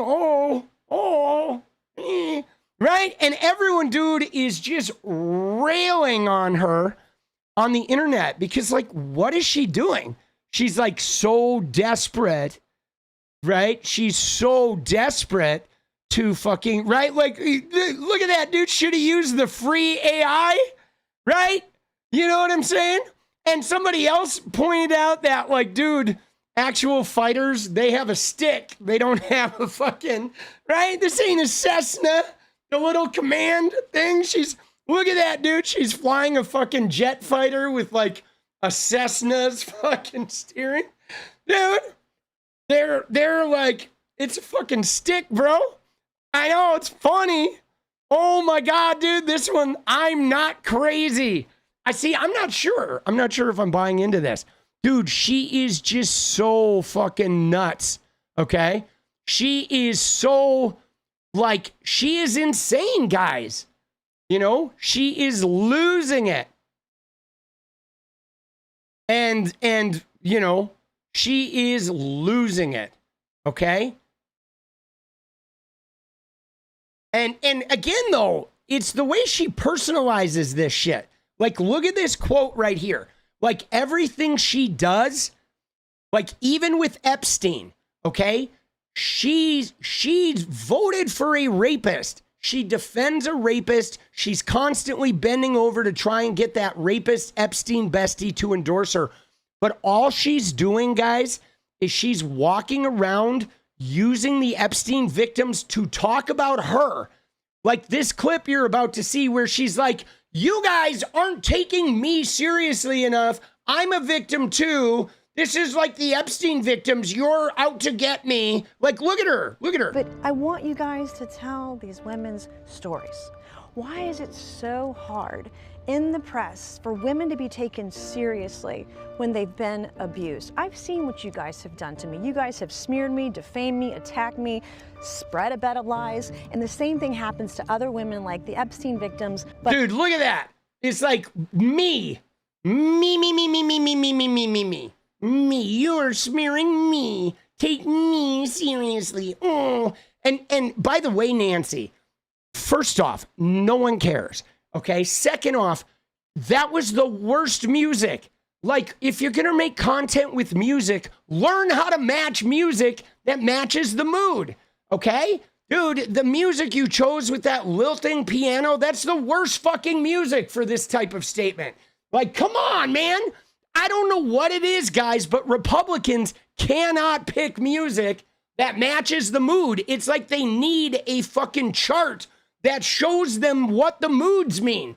Because they keep putting this shitty, like, movie trailer music, right? They pick the B movie music trailer, right? The B movie trailer music. It's like, goddamn, bro. Pick a fucking, go get yourself an emotion chart and figure out how to match music to movies. Because, I mean, that shit is like this lilting piano.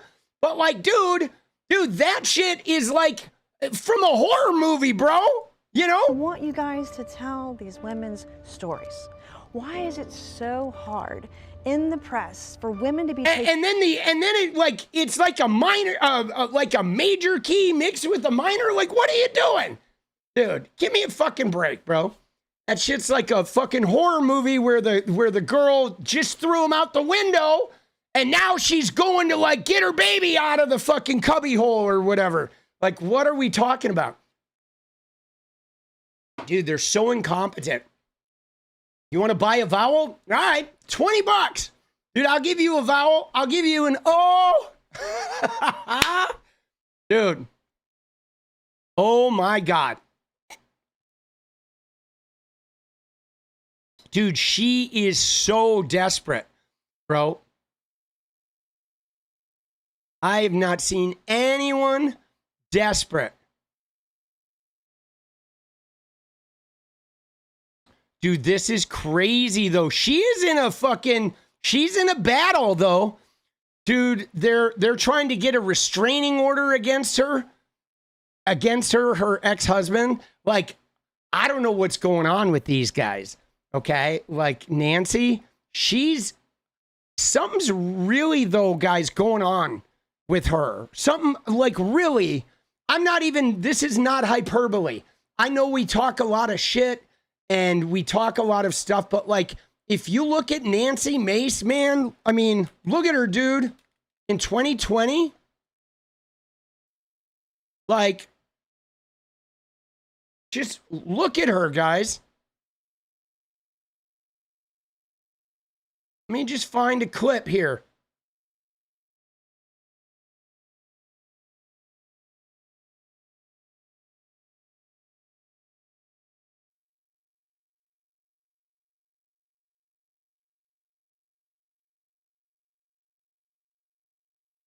There.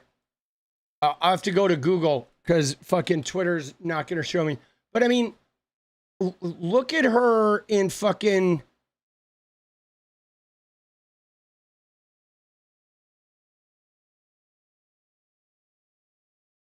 Oh, I guess it would be 2021. Sorry. Right? But look at her in fucking 2021. Look at this. All right?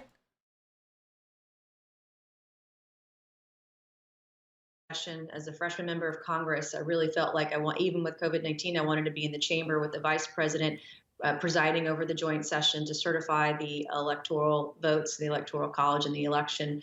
And right after that, I was headed back to my office in the Cannon building, and we were unable to get back to the office because we had been evacuated because of a threat Now, we didn't know what the threat was. We found She's out. talking about January 6th. But you see how, like, normal she is, right? Please take a deep breath, take a step back, and come. And I mean, she was concerned about January 7th. She was against Trump.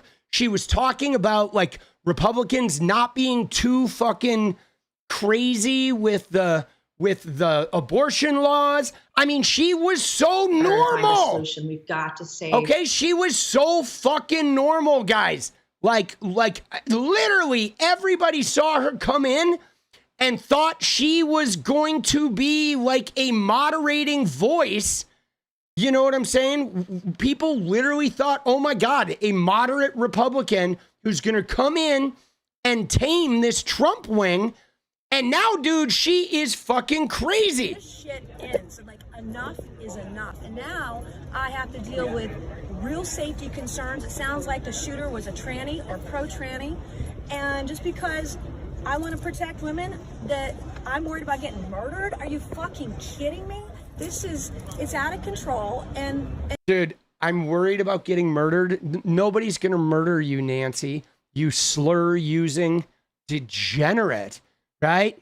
She's just slurring, degenerate. They're out to kill me. Like, dude, she is like she's lost her fucking marbles, right?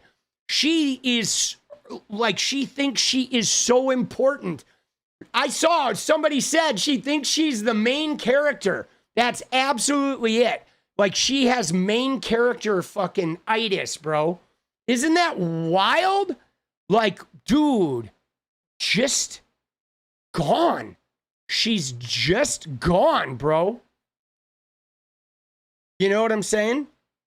Dude, and then what's crazy is, look at the truth. Nancy it sounds like the shooter was, right? It sounds like the shooter was, insert slurs here, and law enforcement is like, we don't know who the shooter was. But to her, every shooter is a slur, right? Dude, she's just fucking insane. And look at her, dude. She looks like she's lost like 30 pounds. I mean, I think it's Ozempic and transphobia. Dude, let's go. Dude, Kate, let's go. Dude, it is like Ozempic and transphobia, man. Dude, don't snort Ozempic, people. Whatever you do, don't snort Ozempic. All right? Her husband, yeah, something's going to go on. Like, there is, if you look at her husband, something about it.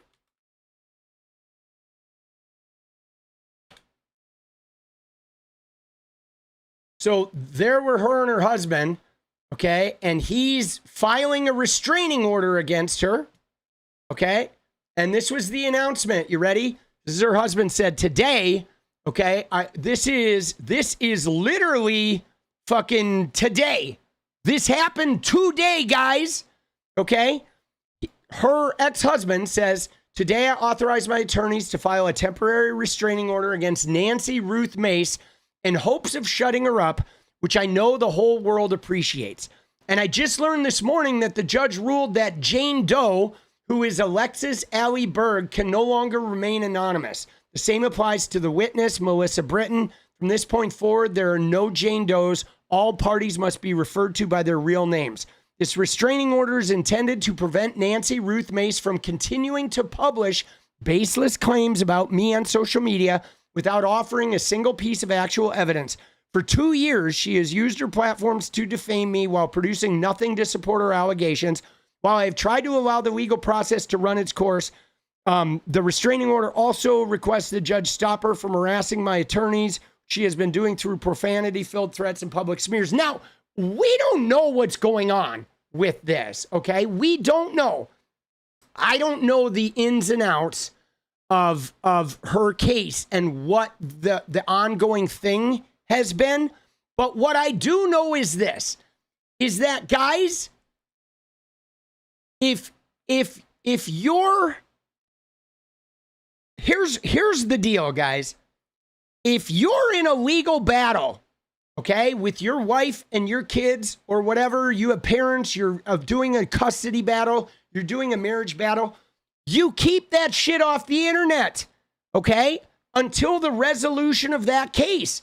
You should be like working out that case. Now, if you try to resolve the case and they fucking use subterfuge or some shit or bullshit or cheat you in some way, then yeah, go on the internet and then you use the internet to expose the injustice. But if you're actively involved in a case, you shouldn't be trying that shit on the internet before you try it in the court of law. You know, that just, it feels weird. It feels like if you're trying it in the internet before the court of law, you don't have any evidence. Okay, that's what Trump does. It's what the Republicans do. They start trying this case when they don't have any fucking evidence, you know? You know what I mean? Well, you know what's funny though, Green Ghost? There's a reason why she used the floor of the House, okay? There's a reason why she did that. And I don't know if it comes to the truth or not, because one of the reasons why she outed it on the floor of the House is he can't sue her for defamation. Okay, when representatives are on the floor of the House, anything they say, they are free from defamation lawsuits. So if you want to defame someone like MTG did with Hunter Biden, all you have to do is do it from the floor of the House. Okay, it's a way to go out there and say shit that you can't be legally held responsible for. Now that in and of itself is suspicious. Okay, because if the thing is true, say it and let him sue you for defamation, and then that triggers discovery and you fucking unearth this shit and then you get him punished. Like, why would you say it there, right? That's really strange, because now he can't sue you and now there is no discovery and now there is, right? That is, to me, is a little suspicious, actually. Right? Because otherwise you should just put it out there and let him sue. And then boom, bap, it's a done deal. So yeah, that's a little fucking weird. But anyway, I just hope she gets help. Okay? I do. I hope she gets help, dude. Something is going on, you know? Something is going on, like she doesn't look well, boss. She does not look well. All right. Tomorrow, 1:30 p.m., guys, is the vote. Look at this, right? Look at Marjorie Taylor Greene, now persona non grata. Okay, tomorrow Congress will finally vote to release the Epstein files. This should have never been a fight. Raping teenage girls, trafficking victims, and protecting powerful people is not a hoax. I unapologetically and proudly stand with these women. Dude, she even took the dig at Trump, dude. Oh, shit. Dude, something is going on. Dude, MTG's not going to be a hero, okay? And I don't think she's going to end up being a hero. Or maybe she is. I don't really care, but I will say this, though, guys. You ready? So, MTG is cunning. Okay, that's the word I think of when I think of MTG. She is cunning. Remember the way she like attacked David Hogg? Remember the way she like tried to like flip her fucking affairs and shit? She is cunning as shit. Okay, MTG is. She's untrustworthy. She's devious, deceitful, and cunning. And the reason why I bring this up is why is she choosing now to separate from Donald Trump? Like, I swear to God, this woman knows something. I swear to God, this woman knows that the Trump fall is coming, and getting Trump to be against her is going to benefit her in some way. She is not doing this to be a good person. She is not doing this to, like, you know, whatever, win the Democrats' support. She's doing this because this is going to benefit her, which makes me think she knows something in there that is going down because she is cunning, okay? She, like, that's what makes me think, too, that, like, goddamn, bro, she is behaving like somebody who knows the ship is about to hit the iceberg, and she's like, I'm going to milk this shit because, right, I'm going to get him to fucking turn against me because she did it. She didn't even talk shit about him. She will run for president? No, she's not going to run for president.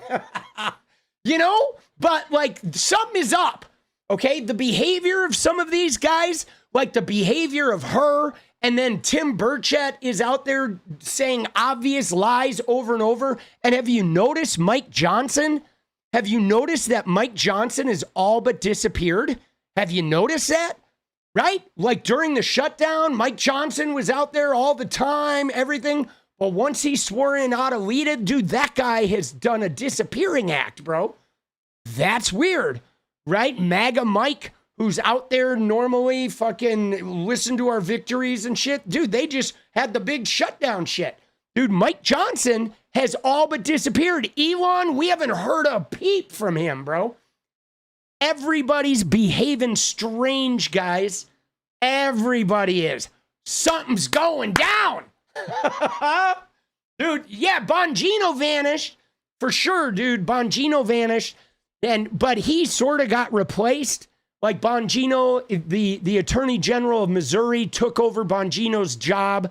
Okay, so he did sort of like, I think he got put on a you don't get to speak anymore. Fucking, you know, you yelled at Pam Bondi and called her a liar, and now you're not reliable, right? Because you could tell Bongino, I think, was having trouble lying about this shit because for whatever reason, you know what I mean? I mean, he already hated the job, but he also, I think for him covering this shit up, he's going to let slip. He's not a stone cold Bongino. So they kind of like put him in the basement. Okay. I wonder if he'll be the whistleblower though, dude. Dude, right? I mean, guys, he's not stone cold, dude. He's weak. Okay. He is, dude. He's weak. You know, I mean, I know he's got muscles and shit and, oh, I'm a big fucking guy, but dude, he's weak.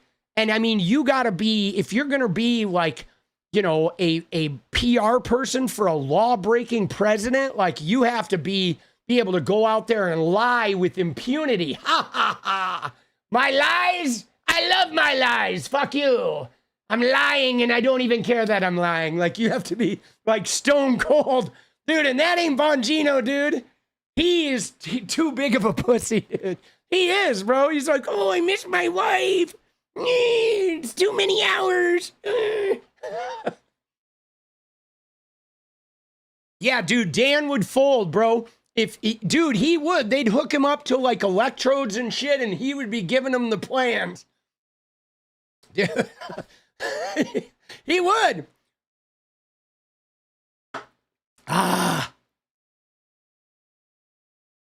Yeah. Yeah, man. I mean, it's going down, boss. All right, here we go, though. You ready? Here it is. Here's 𝗏𝗡. Well, he got tired of me winning, so he joined our side. I have no animosity toward him. I regret that it got personal for some folks, but it never has for me. It's always been about the survivors. What do you think of this reversal? I mean, after months of fighting you. Well, the Speaker, the Attorney General, the FBI Director, the President, and the Vice President could have saved us all this time and embarrassment, frankly, for our own party if they'd just done the right thing 4 months ago. Do you believe him, Congressman? I mean, for weeks he's been pushing against this. Now he says he supports it. Do you buy it? He's only supporting it because the President told him to support it. No, that's what Mike Johnson does. No, I'm talking about, do you buy President Trump saying that he wants the House to pass this resolution? Well, I'm concerned that now he's opening a flurry of investigations, and I believe they may be trying to use those investigations as a predicate for not releasing the files. There it is. That's my concern. Yeah. They'll try to block it? Well, they will. I'm afraid they're going to try to use a provision of the law that allows you not to release these materials if they're subject of an ongoing investigation and would harm, and the release of which would harm the ongoing investigation. So that's it. 𝗏𝗡 put it out there to the reporters before the vote. Good job, 𝗏𝗡. Because same reason Biden couldn't release this shit because it was an active investigation. Trump is going to try to do that and say, oh, there's more investigation. But here's the problem. The problem is that little Pam Bondi statement, guys. Okay? I believe the problem is this, and this is going to haunt her, because Todd Blanche and Pam Bondi made a statement back in July. I believe it was on July 25th. Let me find it. I know I've got it in here, guys. Give me 1 sec. All right.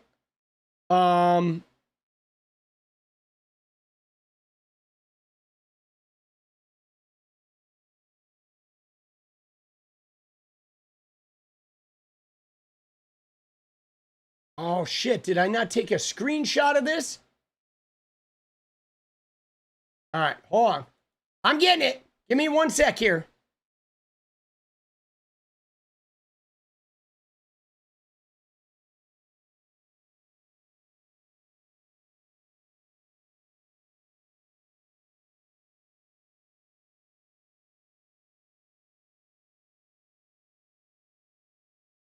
Right here.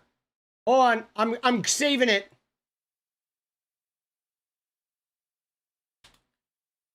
I got it. Let's go. I knew I had it. It's right here, guys. You ready? So this right here is going to be the killer. Okay? Right? This right here, yes, is two things happen. And 𝗙•Sie touched on one of them. Is they're going to go and open an investigation into Clinton and Larry Summers and Reid Hoffman. And what they're going to do is they're going to try to claim all the Trump shit is part of that investigation. But here is the problem, is in July of 2025, this year, there was a memo issued from the DOJ by Todd Blanche and Pam Bondi that said we did not uncover evidence that could predicate an investigation against uncharged third parties. And this memo was unsigned, okay? It was like the whole thing was like a disaster. So they put it out unsigned because that way they're going to claim, well, that wasn't an official memo. It never got signed. But then she got asked about it in her hearing and she never responded. So the point is they asked her about it afterwards in that live hearing while she was under oath. She avoided the question. So at that point, if it wasn't an official memo, she should have disavowed it in that hearing. So she is trapped. Okay, they are trapped. They're going to take this into court, but they are not going to be able to, they're going to kick it down the road, but I don't think they're going to be able to win. I don't think they're going to be able to win. But again, it's going to be this legal fiasco. But they are doing all this on purpose. They left that shit unsigned on purpose, right? On purpose, they left it unsigned. Because that way, when they go to court, they knew they were doing this. You know what I'm saying? They knew they were doing this shit. Okay? They knew it. You know, they knew it. But you got to remember, though, guys, these guys, they're incompetent. Okay? Don't you forget. Like Donald Trump, you ready, guys? Let me just tell you. Okay, guys? And I'm going to put it out to you like this. Donald Trump has been involved in like 4,000 lawsuits. And everybody who knows Trump all the way back to the 80s, they have a technique that Trump uses. He has used it his whole career, all right? And it uses lawyers in the courts, smarmy lawyers. What they do is they get some business from someone, they refuse to pay them or fuck them over, and then they go to court. And then his lawyers start leaving documents unsigned and filing fruitless motions and trying to tie that case up to make it so it's going to last 5 years. And then the people eventually give up and he gets away with no money. He just pays a fucking retainer for his lawyers. However, guys, these women have been fighting him for 30 years. These women are not going to stop fighting. If he tries to put this in court for 5 years, 5 years from now, the women will be there when that shit inevitably runs his course, right? His techniques will not work, okay? He is a fucking piece of shit. He is. Dude, he is just smarmy, is what he is. He is a smarmy, degenerate motherfucker, Okay? That's what he is. He's always been like this. This is all about for President Trump. First, he was blocking this, pushing Republicans to block this for so long. Now he's reversing course, and he has the power to release the full files anyway. Well, it's pretty simple. For 4 months, he thought the best thing for him was to keep the files secret, and somebody convinced him that the best thing for him was to release the files. And if they're serious about it, they should release them right now. It's that simple. Why do you think he is working so hard not to get them released for so many months? What do you think the real reason is? These files implicate billionaires and friends of him, of his, and political donors that he's trying to protect. And Epstein also had close ties to our own intelligence agencies and Israel's intelligence agencies. That's why there's so much effort in trying to stop this. Dude, that is crazy. Massey just not only said, did you, I mean, guys, do you realize what Thomas Massey just said in public right here? He just said, I'm going to put it to you in one sentence. He just said, Donald Trump is protecting the deep state, is what he said.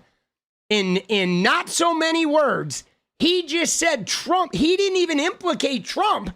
He said Trump is protecting the deep state. Boom, dude. That is like a neutron bomb in the middle of MAGA. Yeah, dude, I'll go back and get the sticker. Let's go. Dude, Tiana, thank you so much for that first time sticker. We love you. We're giving you a Trumpy too. Thank you for the reminder. Dude, we appreciate you, Tiana. I hope you're still here. Are you still here? I hope you didn't leave. Tell me you're here. Tell me you're still here. Dude, I'm gonna reply to it.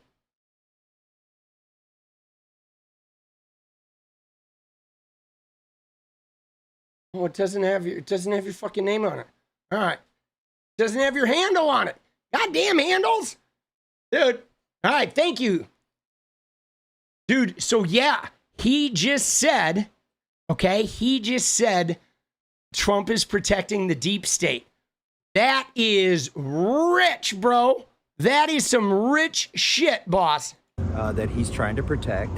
And Epstein also had close ties to our own intelligence agencies and Israel's intelligence agencies. That's why there's so much effort in trying to stop this. And I do believe they'll try to stop it somewhere else. And that's going to backfire on them too. So the president's saying he'll sign it. You don't buy that? No, I think he'll sign it. I want to be there at the signing party. Think he'll be invited? I've never seen somebody not get invited to sign their own bill. Dude, you might get the first, guys. This might be the first time where somebody doesn't get invited to the fucking signing of the bill, boss. I'm telling you right now, right? Dude, I'm gonna fucking, I know how to find it. Oh no. Wait, she hasn't left a message. All right, hold on. Oh, there it is. All right.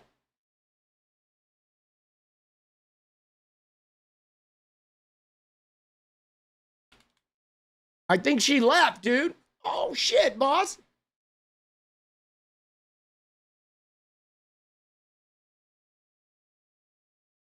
Now I feel bad. So I saw it, and then I did visit it. But I don't think she's in chat.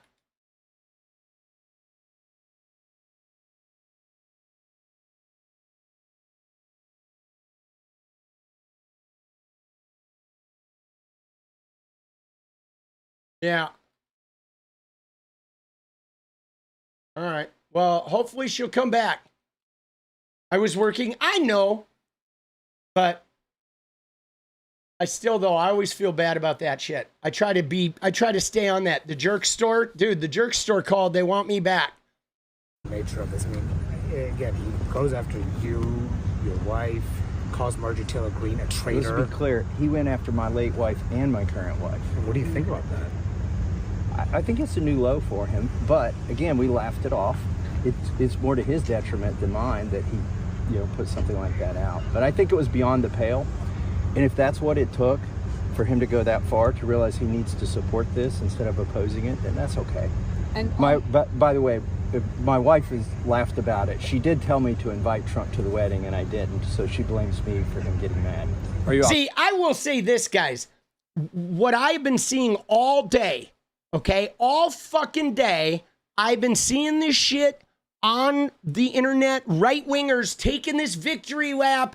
Dems have said they want the files. Now Trump supports it. Dems are they're gonna stop wanting the files. It's over. Trump just checkmated him 4D chess. Dude, we don't have the files yet, okay? And we know Trump saying, oh, I support something, I'm gonna do something. Like, show me the wall, right? Show me the wall Trump built. Show me the Foxconn factory that Trump built. Show us the 17 trillion in investments. This guy says shit all the time, right? You shouldn't be taking a victory lap, you fucking shitheads, until that motherfucker actually releases shit. Because just because he says he's going to do something doesn't mean that shit ass is doing anything, bro. You know what I mean? Nothing. Optimistic this will pass tomorrow? Yeah, I think it's going to pass. I think it's going to pass with a veto-proof majority. Do you think the speaker will support it?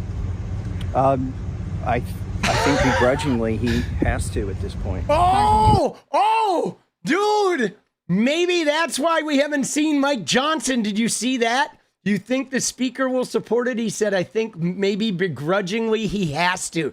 See, that's just it, guys. I think the jig is up. I think that they know that the shit's in there, and whether that shit comes out or not, here's the thing, guys. It's like the Schuster tweet. It's the shit we've been talking about for 2 weeks. I think the Republicans know what is actually in there is devastating to Trump, devastating to his political career. And they know that even if Trump blocks it, it will find the light of day somewhere and it will destroy their career as well. So if they want to have a career, they have to vote for this thing. Lamont travels everywhere. If you do not know, I don't know what that means, but I'm glad Lamont is doing well.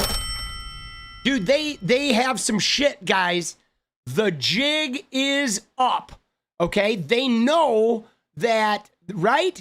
They know that it's going to come out at some point, and if they don't, like, go out on the limb here that their career will end, they're going to then live every day wondering when the whistleblower is going to show up. Right? Because that's just it, guys. If they know that there's like a smoking gun or something that's going to just disqualify the whole thing, they can't attach themselves because then they would spend every day like waking up to like the whistleblower. Like, dude, let me tell you a story. I had trouble waking up in the morning. Okay, I did. I couldn't hear my goddamn alarms. I was, kind of a drunk and a partier, but I had so much trouble waking up in the morning, and I was a breakfast waiter. Okay, multiple times because it was really good money and really short shifts. Best money, shortest shifts. So I always worked breakfast, but I could never give up. I could never wake up. I'd go to the fucking store and turn on all the alarm clocks, buy the loudest one. And you know what happened, guys? For 20 fucking years, every time I woke up, I was like, what time is it? What time is it? Because I was always waking up late for work, okay? So for years, every time I woke up, even if it was on a weekend or I had a day off, I would be like, what time is it? What time is it? Because I was just waking up always conditioned that I was late. And dude, that's what these guys every day of their life would be like that. Worrying about the fucking Epstein files. Is a whistleblower going to show up today? Like, you can't even enjoy the power that way, You know what I'm saying? You obviously had your differences with President Trump in the past, but Congressman Green was one of his closest allies, one of his strongest supporters. What do you make of the fact that over the Epstein files, it prompted such a public and searing breakup? Well, Marjorie represents the base. I mean, she represents what we campaigned on. More so than me, even the populist movement that, brought Trump into the White House.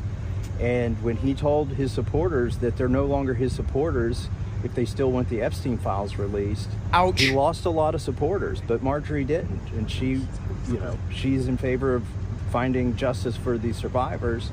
And so she won the argument. Do you think that President Trump has lost his touch on the MAGA base? I think on aspects of fiscal responsibility, on aspects of starting wars overseas and getting into regime change, and on this case of releasing the Epstein files, I think he has strayed away from the things that he campaigned on. Oh my God, dude. Dude. Thomas Massey just leveled Trump, okay? Leveled him, bro. Like, wow. Dude, I mean, look at what he did in this interview. He outed his plan preemptively to use the law to try and hide the files, aka we don't really believe him. He's sneaky. He threw the whole Congress out there of like, they kind of have to support this, which means we know there's something in there.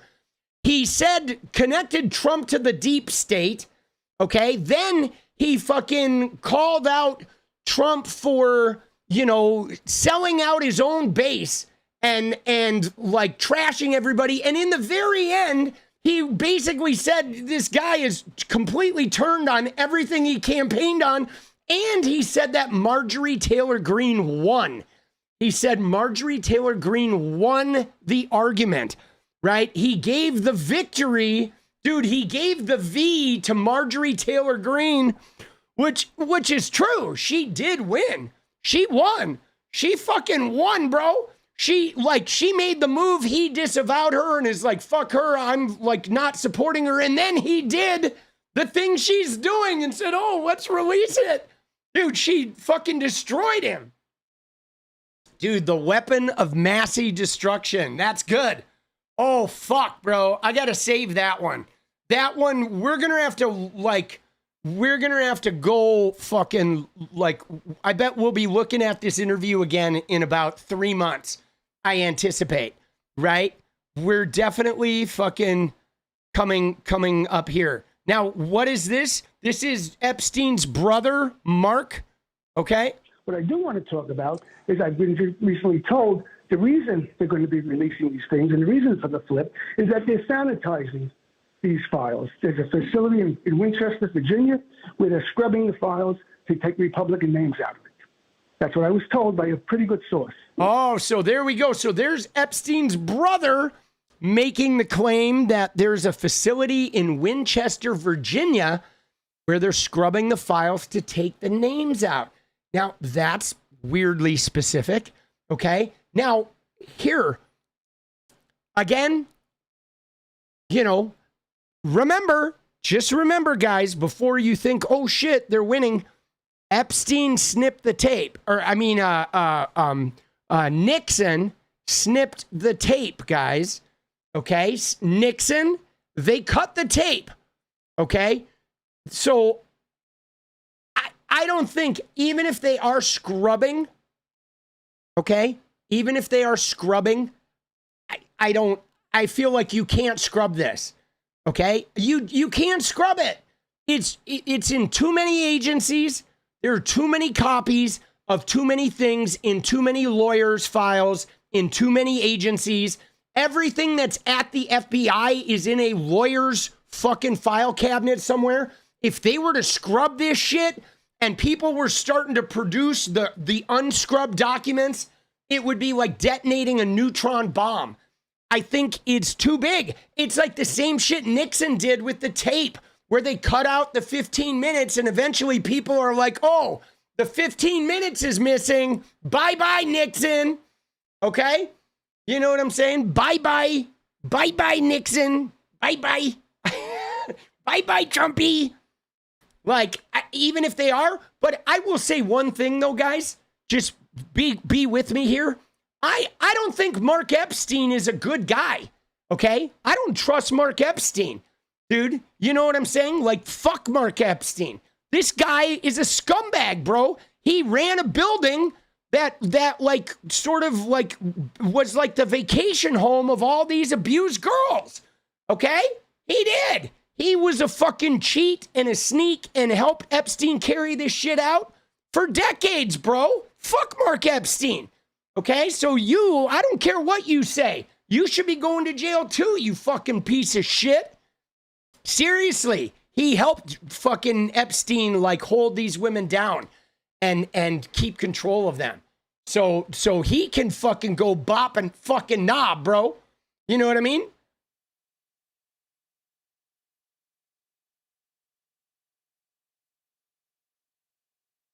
And again, though, right?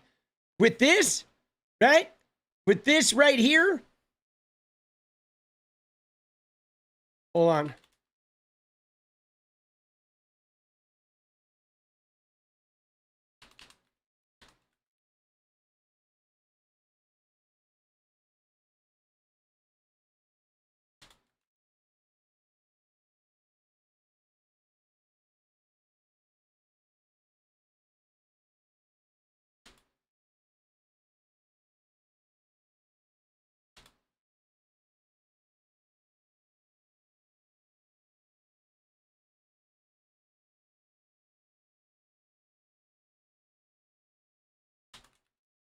Let's go.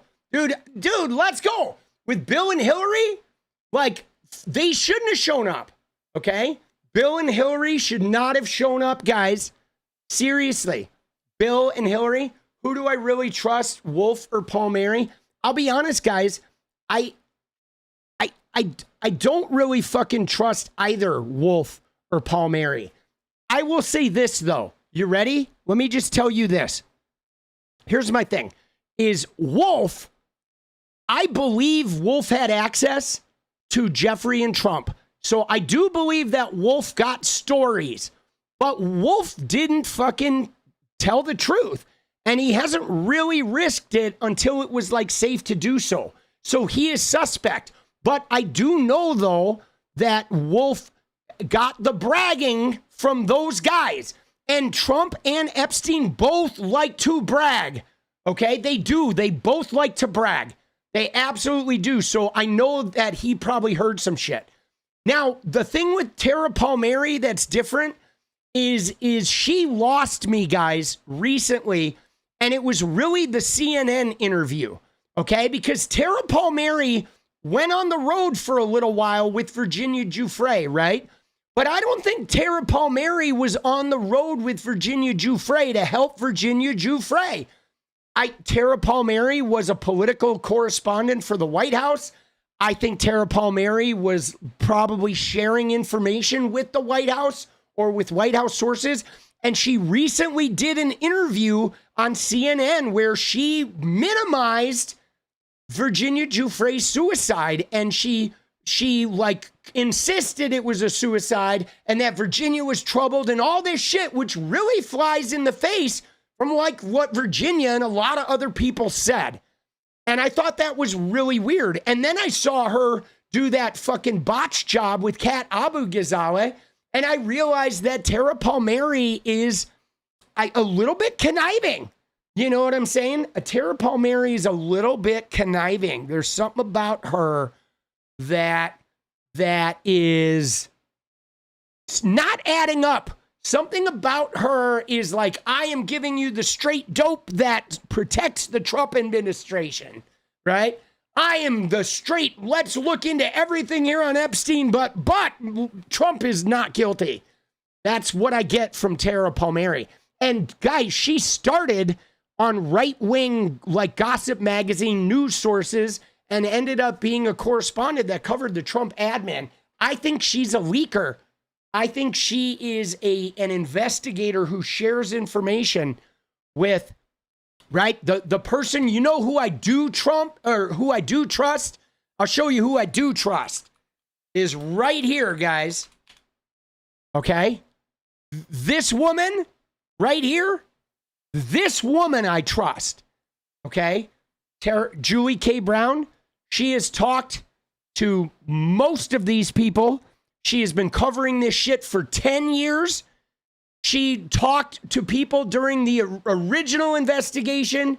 She covered and researched and investigated after Virginia Giuffre's lawsuit, the defamation suit against Ghislaine Maxwell. She's the person who wrote the articles in the book that triggered Epstein getting arrested.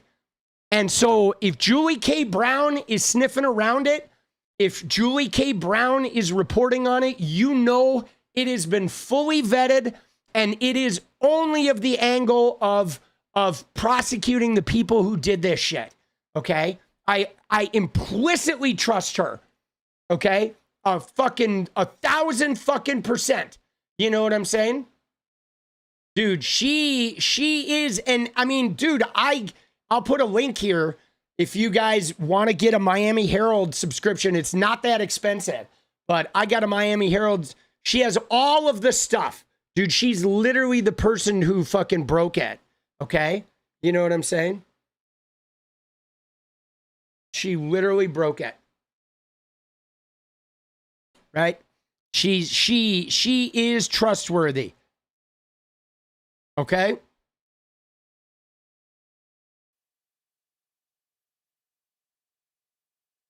She absolutely is trustworthy. Right? And I mean, guys, there is just like something. It's like that Larry Summers shit. Okay? Larry Summers stepped down, but like, dude, good. Larry Summers should step down. Fuck Larry Summers. He's a smarmy, skeezy fucking guy, right? But again, I don't care. Like, Larry Summers can step down and Bill Clinton can go to jail, but none of that is like, that has nothing to do with the president of the United States, the current president, and his involvement, okay? And here's the deal, is if Trump wants to end this, it's real simple. Trump can do two things, guys. You ready?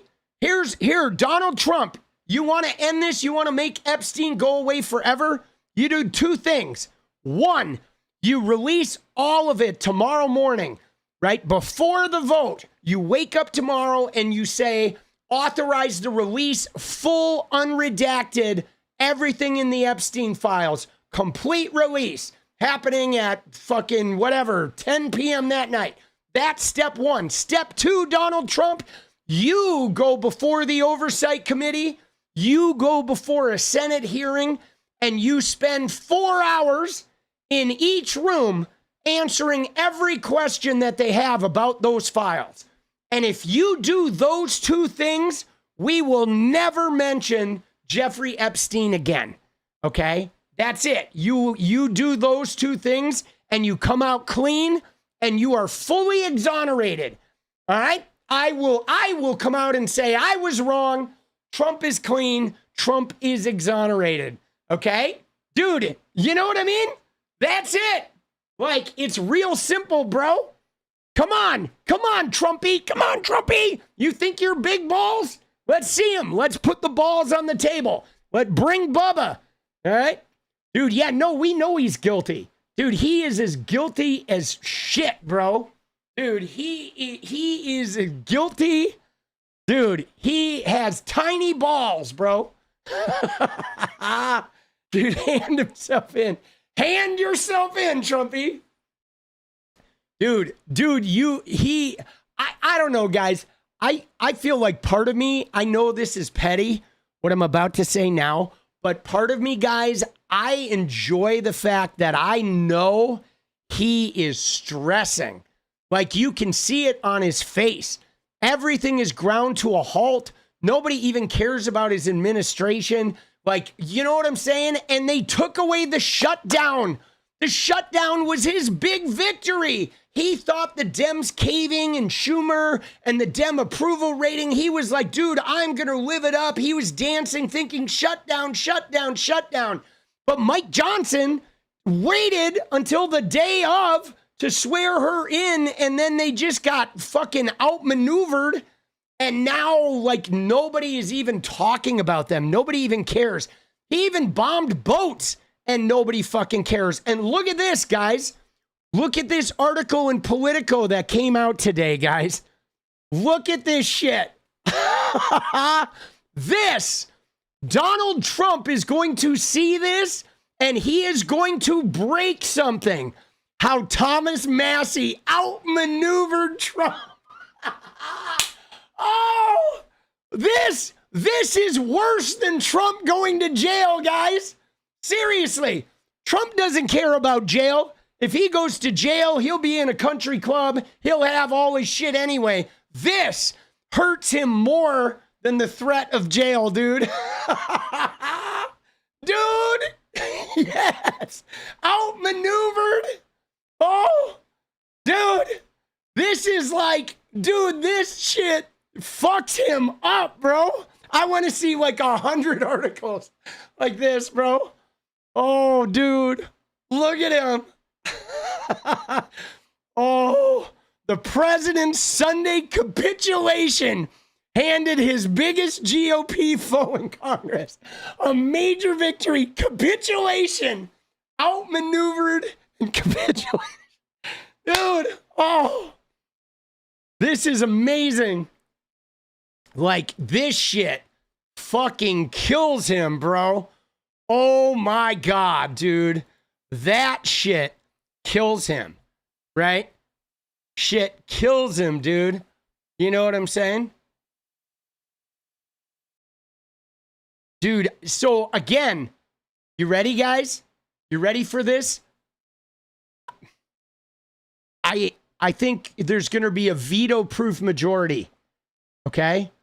What do we got? We got 435, right?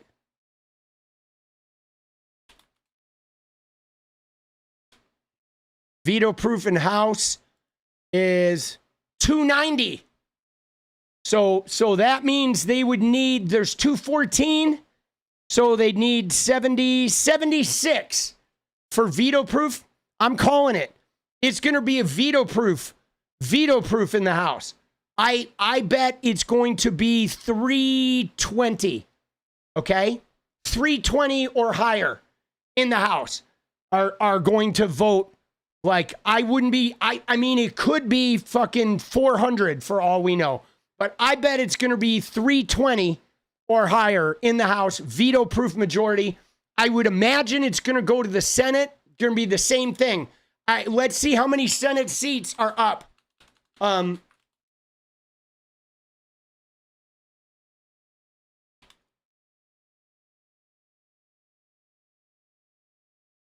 Oh, fuck.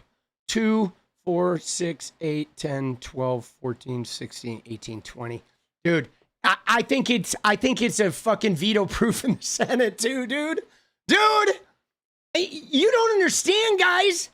These guys, they will capitulate everything to Trump, but they know that this could end their careers, bro. And like with all of these Senate seats coming up in fucking 2026 election, like they only need like 15 of these guys to fucking vote for the release. Because again, guys, the voting for the release doesn't mean they get released. It's literally just a political cover. They can all vote for the release and they know Trump's going to fight this in court. They know Trump is going to use subterfuge, right? But they have to think about what happens when this shit leaks and they didn't vote for it to be released. It will end their fucking career permanently, okay? So you know what I'm saying? So I think that anybody who he's got dirt on is going to firmly vote no and die on the vine for him. But I think they're probably going to get it. I know somebody said the Senate may not bring it up, but I think that would be political suicide. I think this is a political suicide item right here. You know what I'm saying? Right? This is a political suicide item, right? With some of this shit, right? Some of this shit is roundly, you know, I mean, if it went through the Senate, I believe it would definitely pass. I don't know if it would get veto proof, but again, guys, if Trump vetoed this, dude, that would be so crazy. Like, I think people's hands are tied at this point, guys. You know, I mean, when you look at like the Epstein, if you look at the polls, dude, look at this poll, right? This is fucking 3 days ago. Look at Trump on Epstein, minus 39, dude. Minus 39, okay? Look at immigration. He's still underwater on immigration, but minus 5, minus 39, double the economy and the tariffs, bro. Dude, you know what I'm saying? Like, look at this. Dude, look at this poll. 82% think that they're hiding shit. Okay? 50%, 55 think it's Trump. All right? But look at that, dude. Look at the independents. 87 they're hiding, 63 because of Trump. Like, this is a career killer. Okay? Like, the graping of children is something that people will cross party lines over, guys. They really will. You know what I'm saying? This is devastating for this guy. Devastating. Absolutely devastating. I mean, all of these polls, bro, are just, right? Look at that. Releasing the Epstein files. 86 oppose 4. Dude, I'm serious, guys. I have not seen America this unified in a long time, bro. I'm dead serious. I have not seen America this unified except maybe when they first elected Obama and there was the crash and the financial crisis and the wars and they knew George Bush lied, right? And everybody was just like, fuck these Republicans. You know? Dude. Yeah, this is crazy. I mean, you can't look good doing this, bro. You just can't.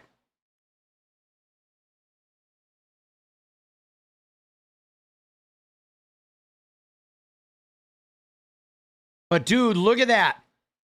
Do you think all voters, 41% yes, Trump is involved. 34% say Trump is no. Okay, but 40% of independents think he is fucking involved. 11% of Republicans think he's involved. That's crazy. But again, guys, you know, here's the golden thing is Trump's involvement does not matter. Okay? I think his involvement doesn't matter. I mean, it does because I want his involvement to come out and I want people to be fucking held accountable for that. I do.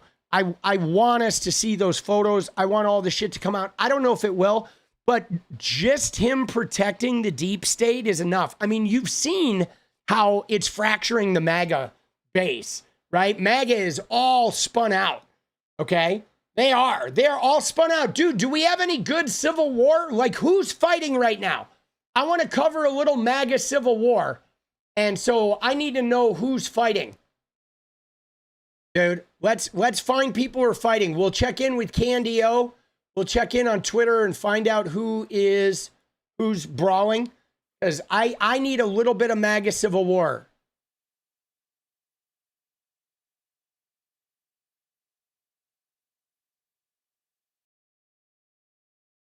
Candy Owens. Hogwatch. Dude, I feel like Candace Owens is my Hogwatch these days. You know what I'm saying? She is. Oh, shit. Dude, Candace Owens is talking about the plane. Uh-oh. More Charlie Kirk. So, dude, do we have any links of people fighting? If you do, please put them in Discord right now. I want to take about an hour here or half an hour, and I want to cover. I want to see the planes thing. And there's a lot of planes talk stuff.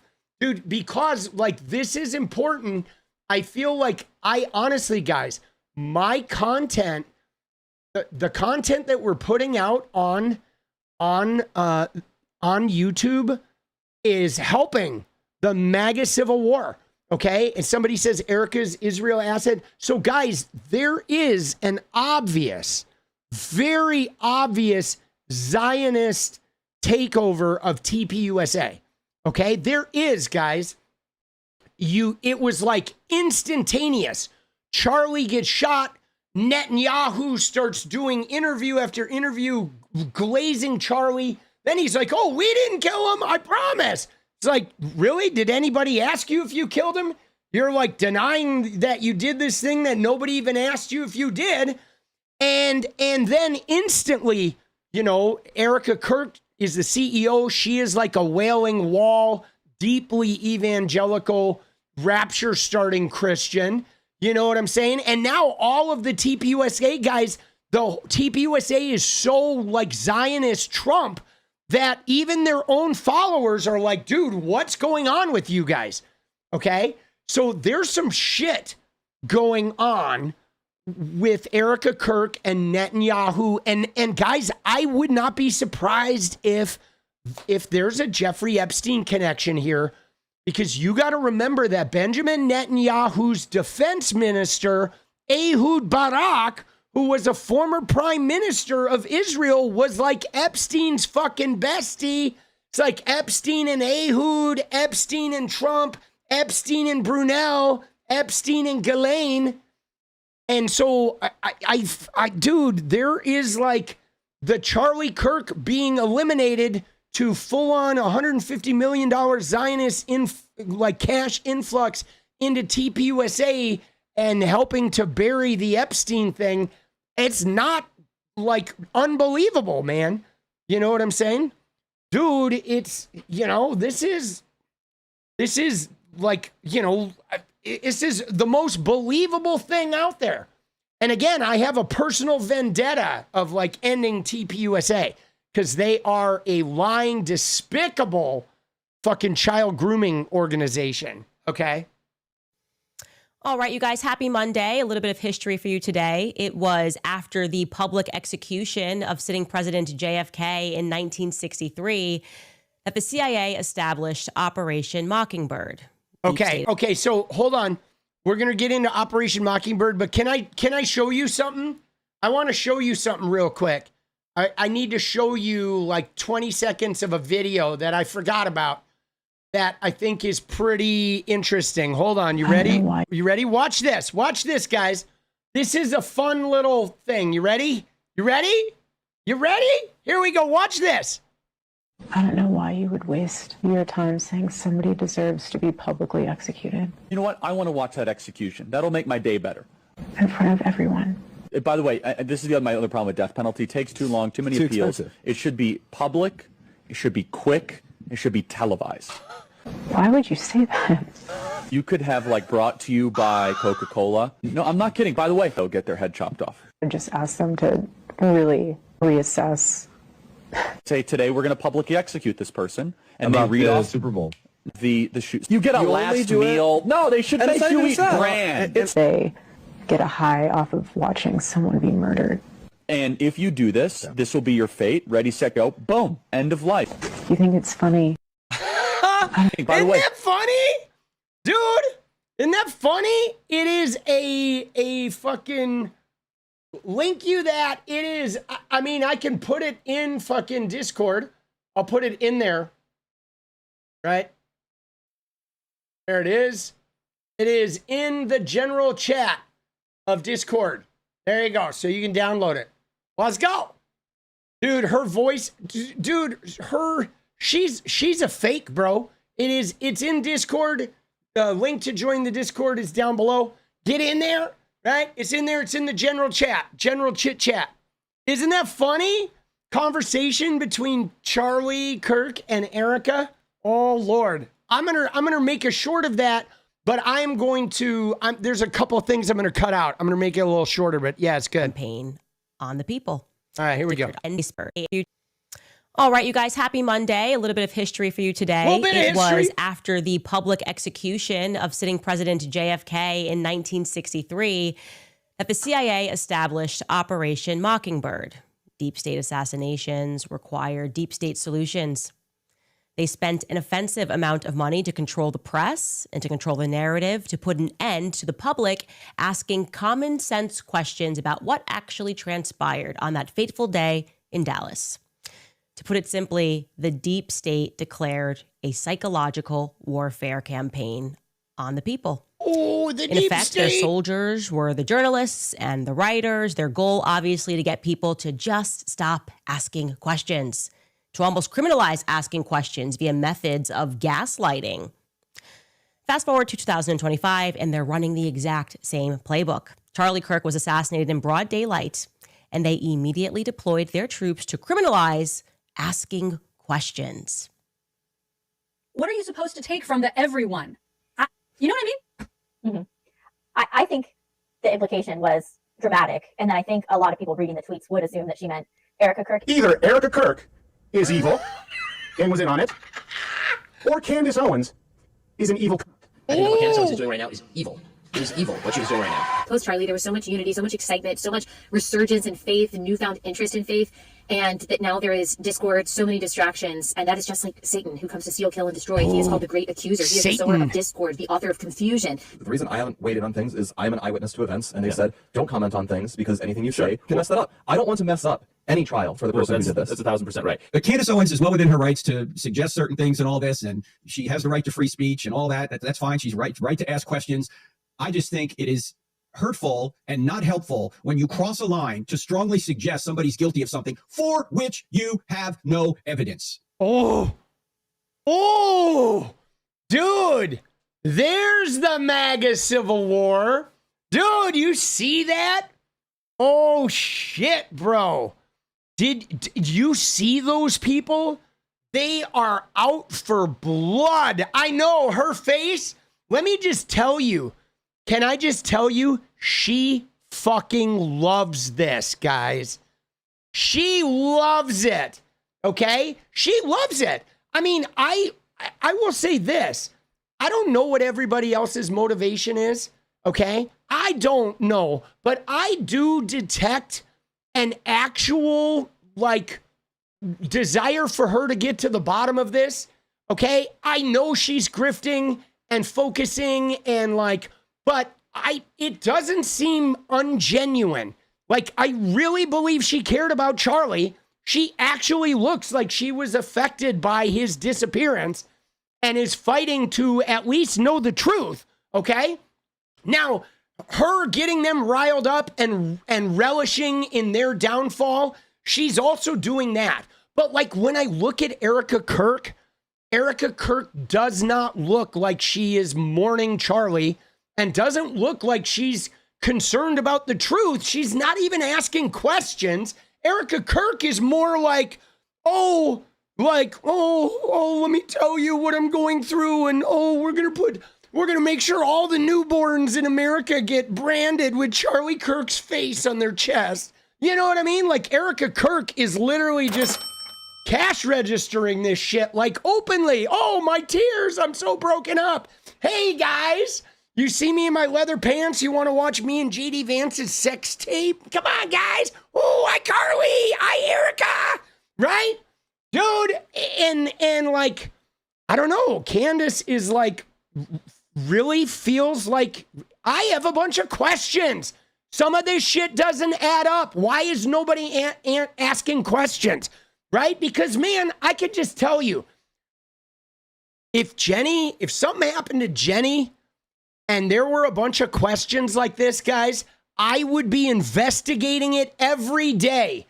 I would be asking the police, the fucking investigators, the coroner, the fucking FBI, why is this shit not adding up? Why are you not responding to me? Why is the organization behaving wrong? What is going on? This is not adding up like normal fucking people do. And the entire TPUSA the entire goddamn organization is like running with the football of like Benjamin Netanyahu and Erica Kirk and like, oh, we're going to groom all the kids. And then all they do is post, oh, we miss Charlie so much. Dude, don't you have any questions about his death? Nope. Hey, you want our money football? Let's go. We got more laps to do. Right? I mean, they're not adding up, bro. They're acting like Charlie, like dying, like that was just a chapter closing to this bold new future. It's fucking crazy. You know what I mean? Right? Dude, you know what I'm saying? Was there a life insurance policy? Oh, shit. Dude, yeah, something is up, bro. Challenge accepted, Frank Turek. Let's go Max today. Welcome back to Candace. All right. Ooh, Candace, welcome back to Candace. Thank you, Candace. It's good to be back. Pastor Rob McCoy, let's not forget him too, because he's the dude. She hates Rob McCoy. Dude, Rob McCoy. You know what's funny? I feel like Candace is going to haunt Rob McCoy for the rest of his natural born life, dude. Pastor Rob McCoy, let's not forget him too, because he's the spawn of naval psychological intelligence. Oh, shit. By the way, I do want to respond to somebody up here. Somebody came in and said, dude, oh, Jimmy Kimmel's friend died, broke down on the show. Yes, that's a normal response. Somebody came in, though, and said something really nice. They said, fucking, where was it? Tommy, you have such great energy. It was Doris. You have such great energy. I have to say how much I enjoy watching your podcast streams first thing in the morning because it's almost 5 a.m. here in Massachusetts. Good morning, everyone. Thank you, Doris. We appreciate you. All right. My dad has a sister named Doris. Right. She was actually pretty cool. She was fucking a little crazy. I mean, most of our family is, but glad you're here. Let's go. All right. I wanted to hit that because I saw that go by and it was nice to fucking hear some props. Yeah, dude, Jimmy's friend dying. I mean, normal people, they're going to grieve and then they're going to follow up, man. You know what I'm saying? They're going to follow up. Psychological campaigns. Pastor Rob McCoy, let's not forget him too, because he's the spawn of naval psychological intelligence, psychological campaigns upon the public. And here's what he has to say about matters. Take a listen. I want to read you a passage out of Romans. It says in Romans 12:15 and 16, rejoice with those who rejoice and weep with those who weep. Be of the same mind toward one another. Do not set your mind on high things, but associate with the humble, and do not be wise in your own opinion. I think that's a fitting verse. I mean, we're hearing all kinds of speculation about Charlie and what he believed and didn't believe. And I just have to tell you, this is not the time for it. By the way, dude, this guy is smarmy, dude. This guy added himself to the Wikipedia page like the day Charlie died as like a founder of TPUSA Faith. FYI, this guy looks like a fucking, like an Epstein devotee, doesn't he? Doesn't he seem like, goddamn, bro, if I see you at the park, I'm fucking packing up my kids and like flooring it, bro. You know? Dude, he does, bro. He looks like a fucking walking restraining order, bro.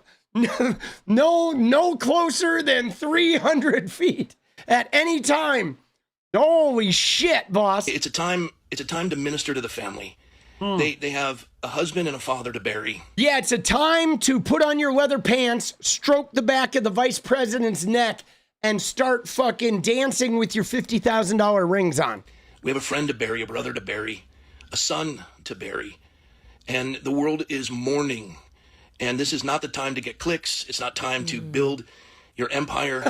It's time to just simply weep with those who weep. Dude, he is talking directly about Candace. Oh, dude, look at her. She's about to fuck him up, bro. Oh, she's going to fuck him up. And it's time to just humble yourself. Oh. And not make it all about you. It's about the Lord. Add yourself to the Wikipedia page. You hear that, Christians? Asking questions is just, it's not about you. I mean, is there anything that they didn't try? You're making money off of this. It's unbiblical. Charlie wouldn't want this. His family is grieving. Not right now. Let's at least wait a couple of weeks. It's going to ruin the case. You'll get into heaven as long as you don't think about it. If you don't think about what happened on 9/10, then you're guaranteed a slot into heaven.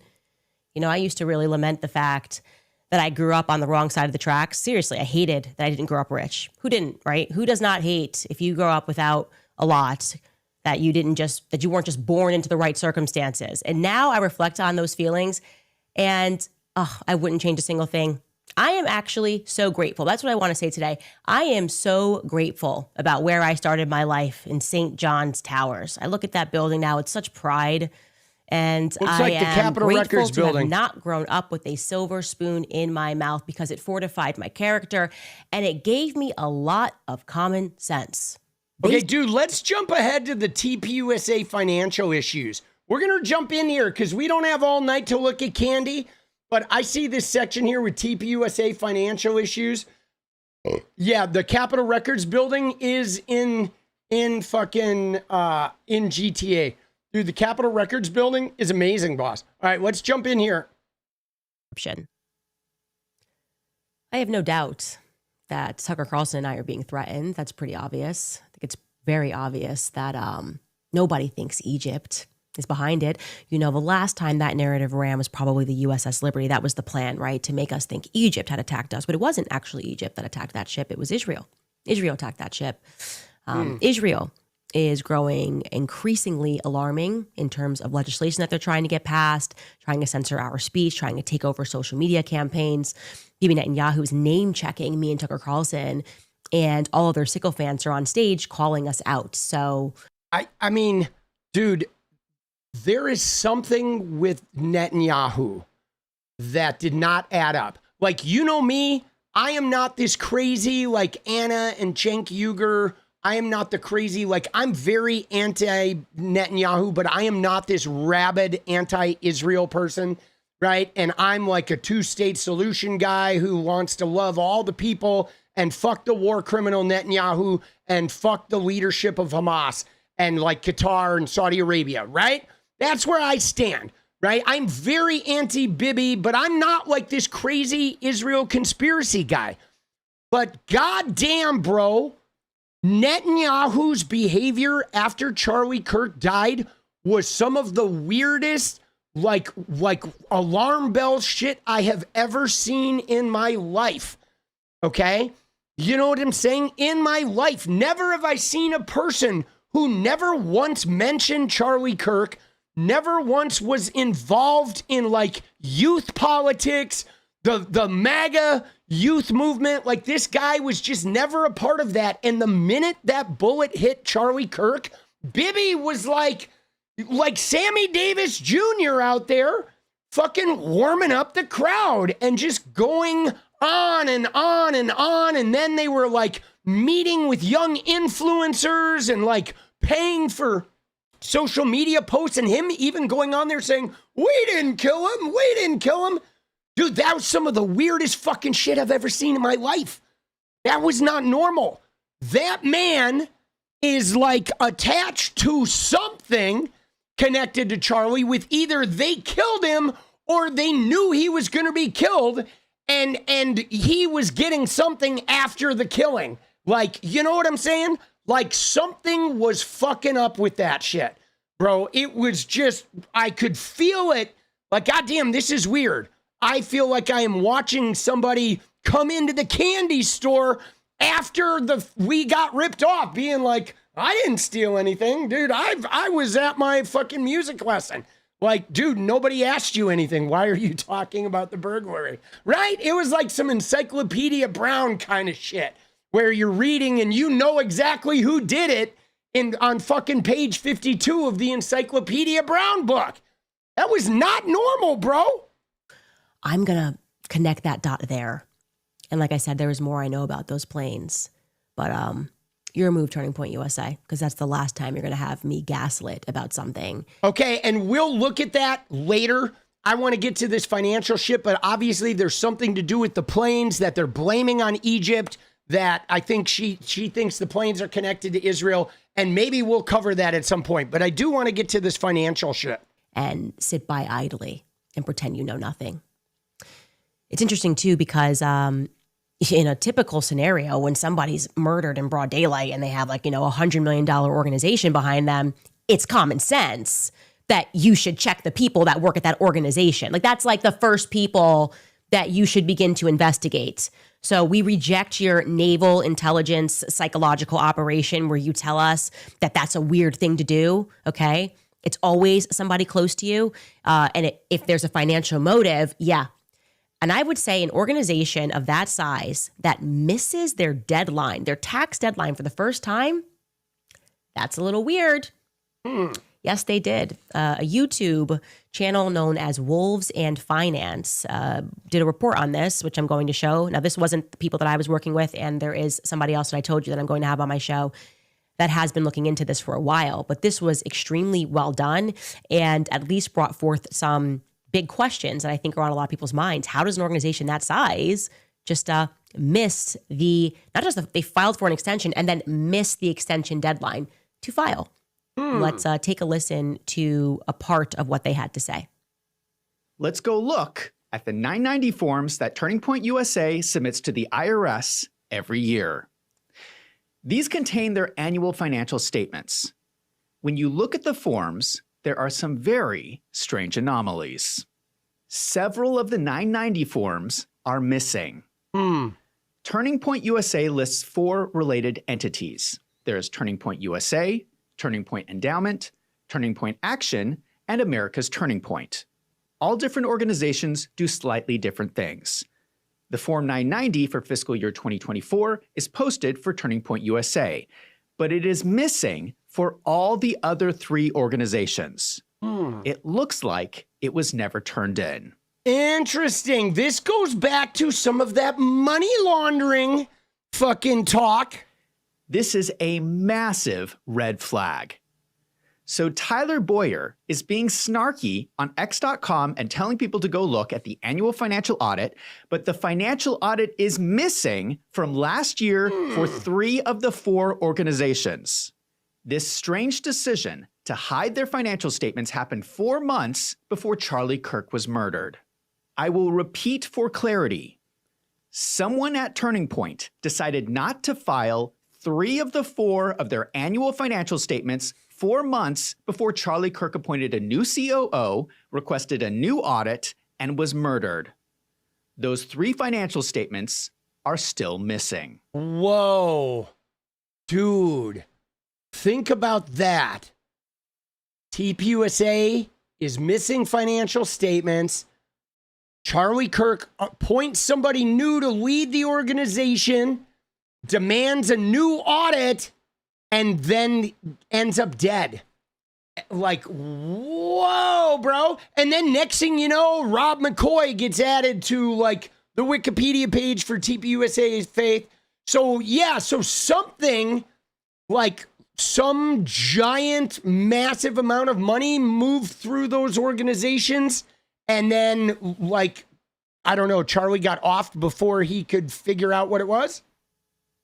So to be clear, that was another point that they gaslit me on when I told you that it was unusual that 7 days before Charlie died, he said that he wanted to establish Doge, right? Tyler came out and lied, and he said, this is just totally regular. And see, that's crazy. Like a week before he died, he wanted to audit the organization. Alex Clark said, every year since I've been here, this is what we do. And the guy starts this video by being like, you have to be an idiot to accept that as an answer. Of course, doing an audit it has nothing to do with internally establishing a Doge, right? He recognized that something was wrong at the organization. And as I told you, okay, because I do not miss on these things, he was not just concerned about where the money was going, he was concerned about where it was coming from. And what I can tell you about Charlie is that if Charlie got clued into something, if Charlie was at first trusting his lieutenant and then he suddenly said, wait a second, what's going on over here? And he decided that he wanted to figure something out, he would have figured that ish out by sundown, okay? That is how brilliant he was. If it had his attention, he would have figured it out by sundown. What did Charlie discover is my question, okay? Now, to correct something that he says there, he says 4 months before, that's the regular tax deadline. It is actually normal. It is for big companies to file for a tax extension, but they missed that deadline as well. I think that was October 15th was a tax extension deadline. Dude, she definitely loved him. Dude, I think they were an item. Yeah, she definitely loved him. Now, you know what's funny is I too think Charlie was kind of a moron, but that also doesn't mean he's not tenacious. You know, it's possible that like if he really needed to get to the bottom of something, he would like keep going, right? You know, but she definitely said that in fucking I love Charlie voice, right? But dude, something is not right. You know what I'm saying? Those guys like Andrew Colvett and Tyler Boyer, like those guys are dirty. Okay? They are dirty. I see them lie every single day. They lie like Nick Sortor and Benny Johnson do. Okay? Tyler and fucking, you know what I'm saying? Tyler and Andrew Colvett, the guys that are the point men now for Turning Point USA, they like cover up rapes. They outright propaganda, absolute lies. I mean, they are like, they're so dirty, bro. Line, they have missed them both, and that is completely abnormal. And he is correct. If you go back and you look at Turning Point USA's filings before, they always file all of them at the same time. So this is unusual that they've left off 3 of them. And I'm going to let him get into a deeper clip here where he discusses the quote unquote missing 8.6 million. Take a listen. Let us look at the one financial statement we do have for fiscal year 2024 for Turning Point USA. Schedule I shows grants and other assistance to organizations, governments, and individuals in the United States. This schedule shows you where Turning Point is sending its money. All right. We see that a lot of money, $8,560,625, is being sent to America's Turning Point. They are sending it to their own shell company. Weird. So Turning Point USA sent $8.6 million to one of their own companies that didn't file a schedule, didn't file their paperwork. Oh, that is fucking ding, ding, ding, ding. Now, of course, did they not file this shit because they know Trump's IRS isn't going to audit? Like, this would be audited, bro. You know what I'm saying? Like, that's weird. What the fuck? Where's this money, bro? Now, this is not necessarily illegal, except for the fact that the financial statement for the other organization is missing. We cannot see how this $8.6 million is being spent. This is very important because there are strange variances around this money. I have pulled the last 5 years of 990 forms for Turning Point USA. Here is a table with contributions compared with the largest expense, which are the grants from Schedule I. You can immediately see a strange dip between 2022 and 2023. This dip happens because in prior years, they were sending money to Turning Point Endowment. They were transferring millions of dollars. This stopped in 2021, and they started ramping up sending money to America's Turning Point. Let's break this down.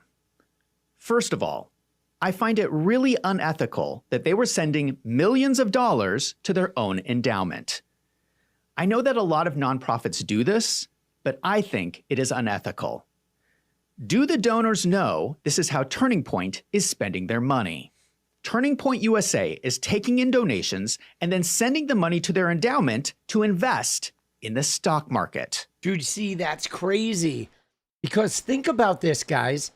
Think about the information we have about TPUSA and what their mission was. Okay, that evangelical billionaires were giving Charlie Kirk money, and Charlie Kirk was going to colleges to convert young people to Christianity. That was the goal. Convert young people to Christianity and Trumpism. So Charlie Kirk goes out and says, hey, I'm using your money. I'm converting people. He comes back with all the proof of the conversion. Here, look at how many hats we gave away. Look at how many people showed up at our event.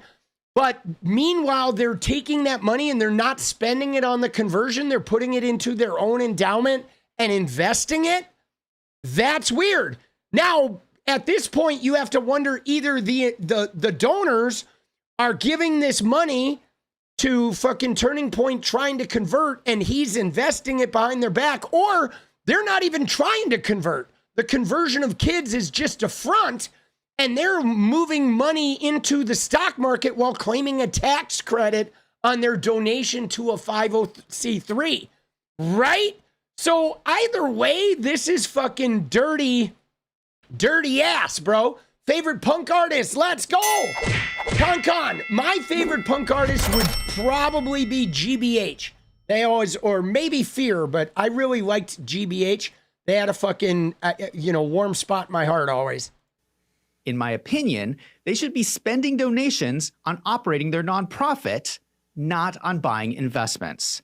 As of fiscal year 2023, they had $61 million of assets in the endowment, which was generating $1.9 million a year of investment income. Wow, $2 million a year being made off the investors' money that's supposedly being spent converting young people to Christianity. Personally, I think that's an unethical way to run a nonprofit, but that's just my opinion. But what is important here is what happened to the missing $8.6 million, the amount sent to America's Turning Point in fiscal year 2024. The amount of money sent to America's Turning Point was getting larger and larger, and because the financial statements are missing, we cannot tell how this money was spent. If we look at the prior year, the majority of the money was spent on other salaries and wages. How is this possible when America's Turning Point reports 0 employees? Dude, whoa. No employees, but they spent $3.7 million on fucking, right? Look at her face, bro. No employees, but $3.7 million got paid out. It is a slush fund, dude. What the fuck is going on? This place is a criminal organization.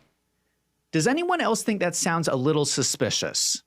In my opinion, what I think is happening is I think there are fake people on the payroll. I think that paychecks are getting sent to people who do not really exist.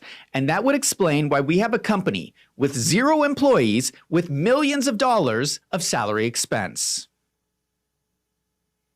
Yeah, that sounds highly suspicious to me, especially when you add in the fact that Charlie wanted to establish a Doge 7 days before he died. When you also add into the fact that they're all telling strange lies, when you also add in the fact that there is this weird psychological campaign to tell us not to look at Turning Point USA, or we're going to go to hell, essentially. They're like using biblical passage. See, I'm glad she brought that up because this is one of the things I have noticed about their entire campaign, right? Because if you notice Charlie, he was like always a little bit street. He was out there being like a regular dude, even though he would use scripture. He wasn't like a Hail Mary kind of fucking weirdo.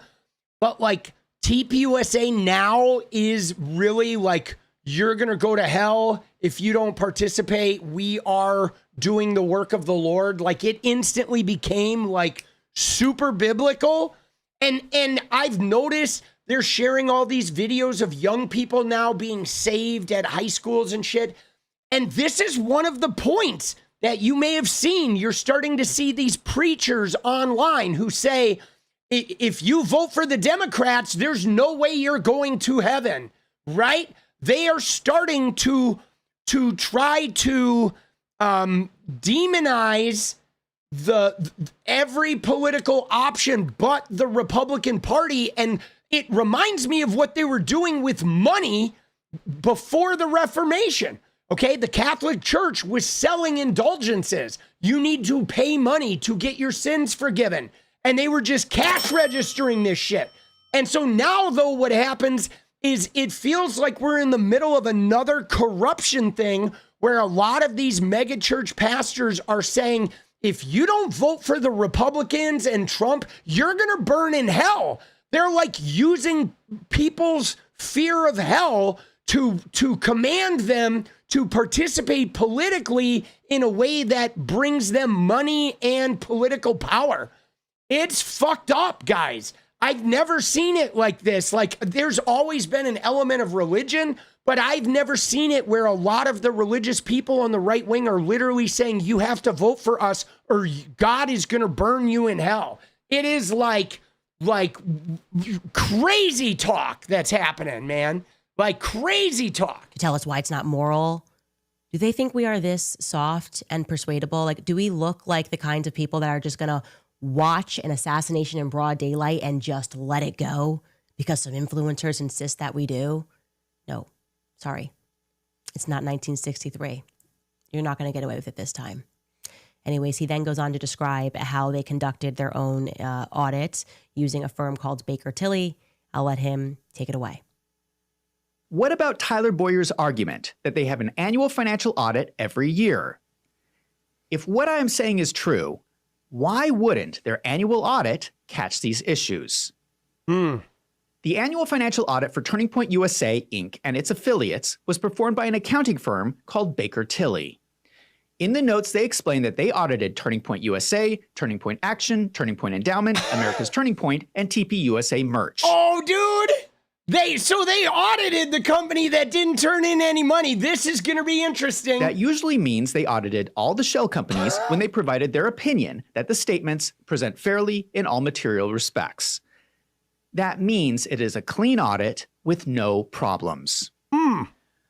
I wonder if Baker Tilly will provide an explanation why they can issue a flawless audit report when 3 990 forms were never filed with the IRS. Yeah, they're basically saying, clean audit. No, the audit should say these companies didn't file. And just to clarify, Baker Tilly's audit opinion letter is signed after Turning Point missed the filing date with the IRS. So there is no excuse for Baker Tilly not to mention this in their audit opinion. Erica Kirk assumed the role of CEO of Turning Point USA on September 18th, 2025, 8 days after Charlie Kirk was murdered. She has been the CEO for almost 2 months. She needs to answer these questions. If someone has lied on the 990 form, people go to jail for that. I want some explanation of why Turning Point USA sent $8.6 million to their shell company and then did not file financial statements. And Erica. Dude, this guy is fucking pissed, bro. I don't know who does the accounting at Turning Point, but if they have not been telling you about any of this, you need to fire your accountants immediately. Dude, this guy, takes this shit seriously, dude. He's like CoffeeZilla on, double fucking non-decaf, bro. I think all valid points. And again, just to modify, it is possible that when they used that outside auditor, that they showed them all of the documentation and then they gave them a clean bill of health. And then for whatever reason, Turning Point decided not to file. It's possible. It is possible, but those questions need to be answered. Okay. Like I said, probably a low probability, but it is plausible that they did that. But it is just a fact that they missed the filing extension deadline. So what's going on here? Where did the $8.5 million go? And what's also compelling about this video, which we didn't show, is that he clarifies that Turning Point USA actually decreased their staff, the 501c3 arm, 33%. By 33%. So there was a 33% staff reduction. And yet the cost of salaries somehow went up. And to him, that looks suspicious. And I agree. Yeah, dude, that's weird. Right? I mean, in that one company, though, that one shell company, 0 employees, but $3.7 million in salaries. That is so dirty. But the crazy shit, though, guys, is that they're doing it in Trump's tax year for 2025, where Trump's IRS is probably just not going to notice this. This shit is dirty. And you know that fucking TPUSA was getting investigated. They were getting looked at for financial fucking improprieties already. They were starting to get looked at. That looks suspicious, right?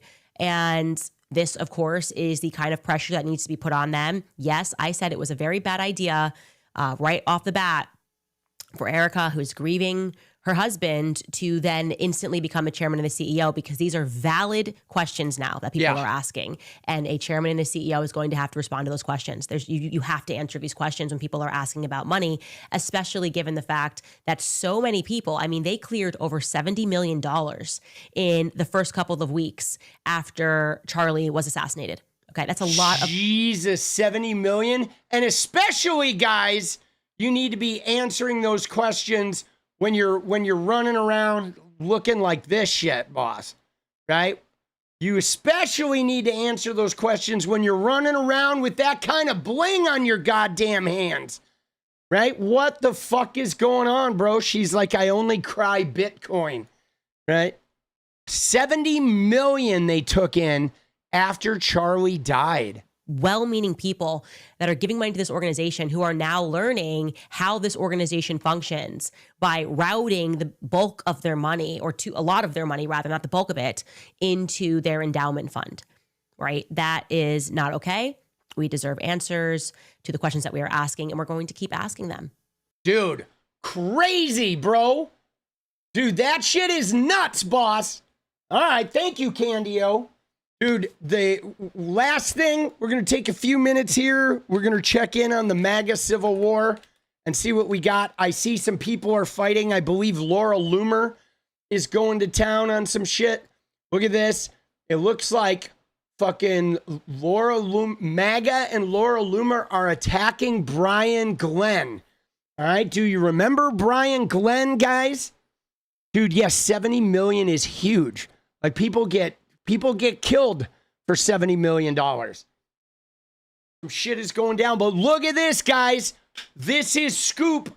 We got Maga Civil War. The worst influencers are fighting. So Brian Glenn, MTG's boyfriend. Let me refresh you. You're going to remember that, first off, A, he's MTG's boyfriend. B, he works for, does he work for Newsmax or RSBN? He is one of those news guys that covers Trump rallies, like deeply covers them. Okay, like he says here, he has reported over 100 Trump rallies. Now, where you mainstream people may remember him, okay, outside of this, he was the guy who asked Zelensky why he wasn't wearing a suit. Okay, remember that guy who asked that question? That was Brian Glenn, okay?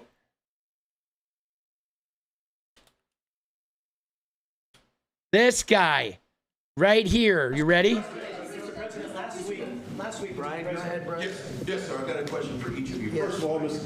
President Zelensky, you look fabulous in that suit. I said the same. Yeah, you look good. I said the same. Right, see, this is him. Oh, that's it was this one. That was when you had the suit. Question for President Zelensky. No. Why don't you wear a suit?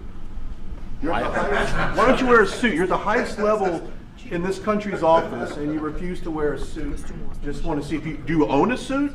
Yeah, problems. A lot of Americans have problems with you not respecting. I don't have such. I will wear costume after this war will finish. Okay. Yes, maybe one. Maybe something like yours. Yes. Maybe something better. I don't know. We will see.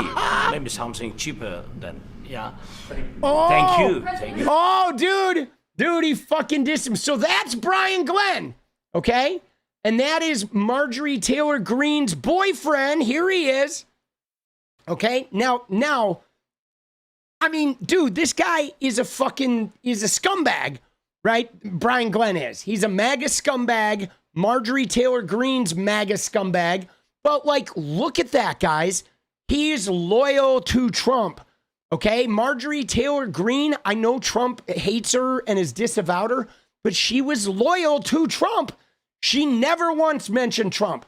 I've been watching Marjorie Taylor Greene as she called out Mike Johnson. She called out Republican leadership. She called out John Thune. She never once said a bad thing about Trump. She never once disavowed Trump in any way. Reporters tried to get her to do it. She would not do it. She always gave her complete support to Trump. But he disavowed her anyway, simply because of Epstein.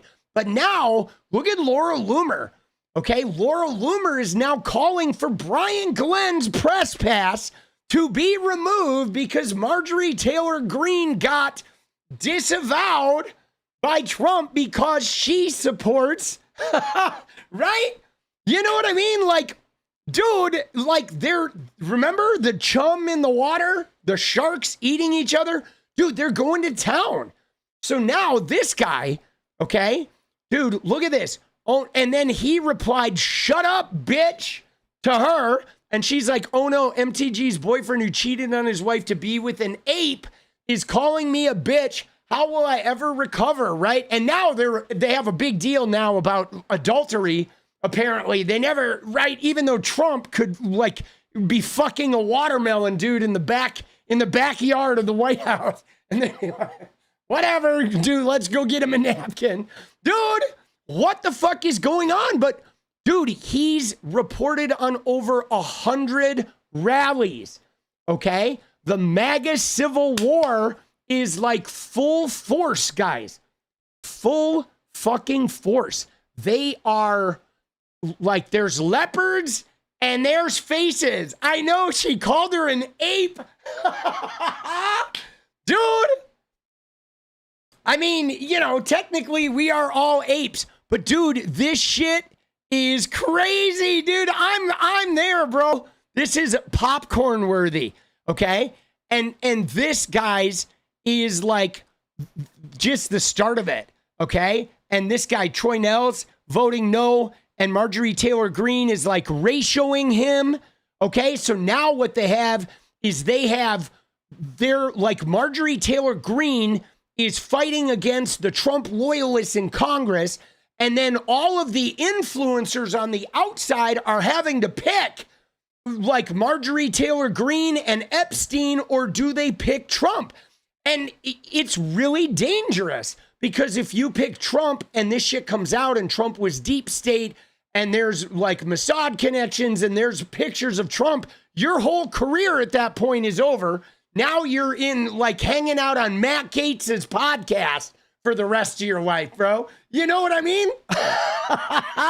Dude, it's so juicy. Like, this shit makes me so happy, okay? This makes me so happy. And then look at what else is happening. Okay, Wajahat Ali here. This is a great tweet too, because look at this. Simultaneously, guys, you ready? Let me just say, I know everyone was mad about the shutdown, but like right now, they ended the shutdown. People get their checks during the holiday. The Democrats save Christmas. And now it is all Epstein. Gas, pedal to the metal, Epstein. And it's going to be that way for the rest of the year. So now we have Epstein scandal that is fracturing MAGA. They're all fighting. They're choosing sides. The reps have to pick between Trump and their fucking career. And then now look at the economy. The prices are going up. Gas is up. The crypto just crashed, right? Everything is stagnant. The job numbers suck. Rents are going up. Electricity bills are going up. The economy is tanked. Epstein is ferocious. And we are going to fight about SNAP and healthcare, the rising Obamacare premiums, and teetering on a government shutdown all fucking year. Okay? All year. We are going to fight about this until the SNAP benefits expire fiscal year 2026, September 30th. So October of next year, 1 month before the election, we are going to be brawling about SNAP again. And there's going to be, you know, the mainstream media doing stories of people in line at the food banks. Dude, we are killing it, bro. We are fucking killing it. It's so good. Like, Trump is he is ragged. Look at Candace Owens. Oh my God, dude. She is like attacking all the Christian pastors. Oh my God, dude. They're going crazy, right? They are going crazy. Oh, that's not good, right? Like, dude. Oh, shit, bro. Dude. Amazing. Oh, my God. This is crazy. Dude, the Trump and Marjorie Taylor Greene, right, is fucking going wild, bro. Dude. And they are, look at that.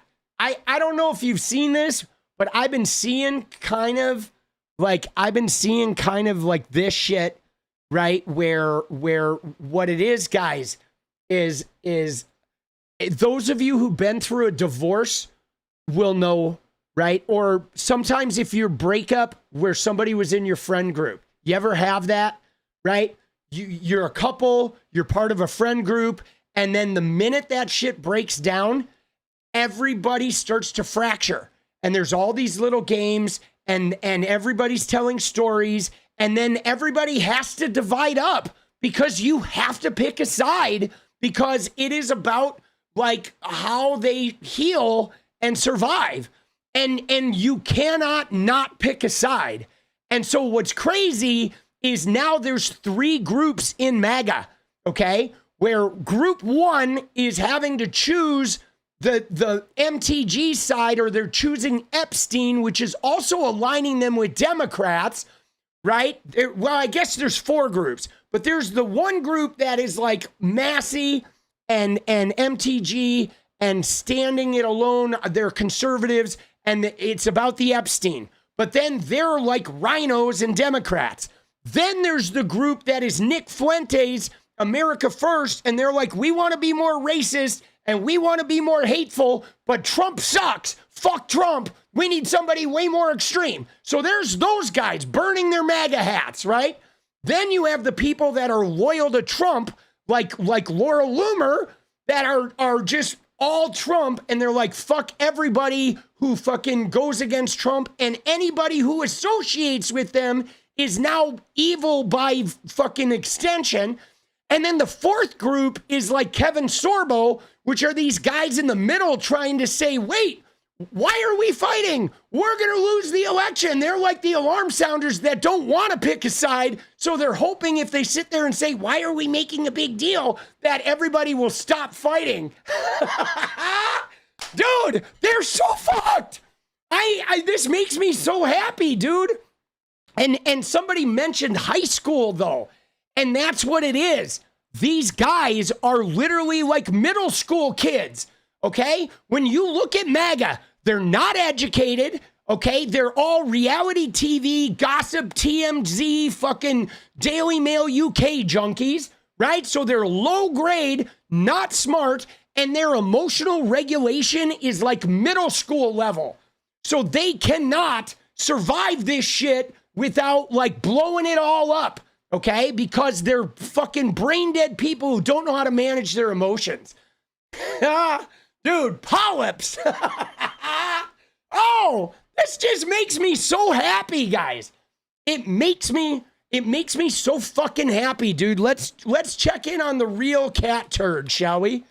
Okay? I feel like he's gonna be in there, dude. Look at him. Look at brokeback Trumpism. All right? What has he got, dude? Dude, oh shit. Dude, what is he doing? Is he attacking he's attacking Jesse Waters? Oh no, they're fucking talking about Chris Ray. I was like, dude, right? Oh, look at this. Dude, look at this. Look at this, dude. Have the MAGA is dead arslers fucked back off to their weird corner of the internet. Dude, they're so triggered. Dude, see you in Clown World tomorrow. Oh my God.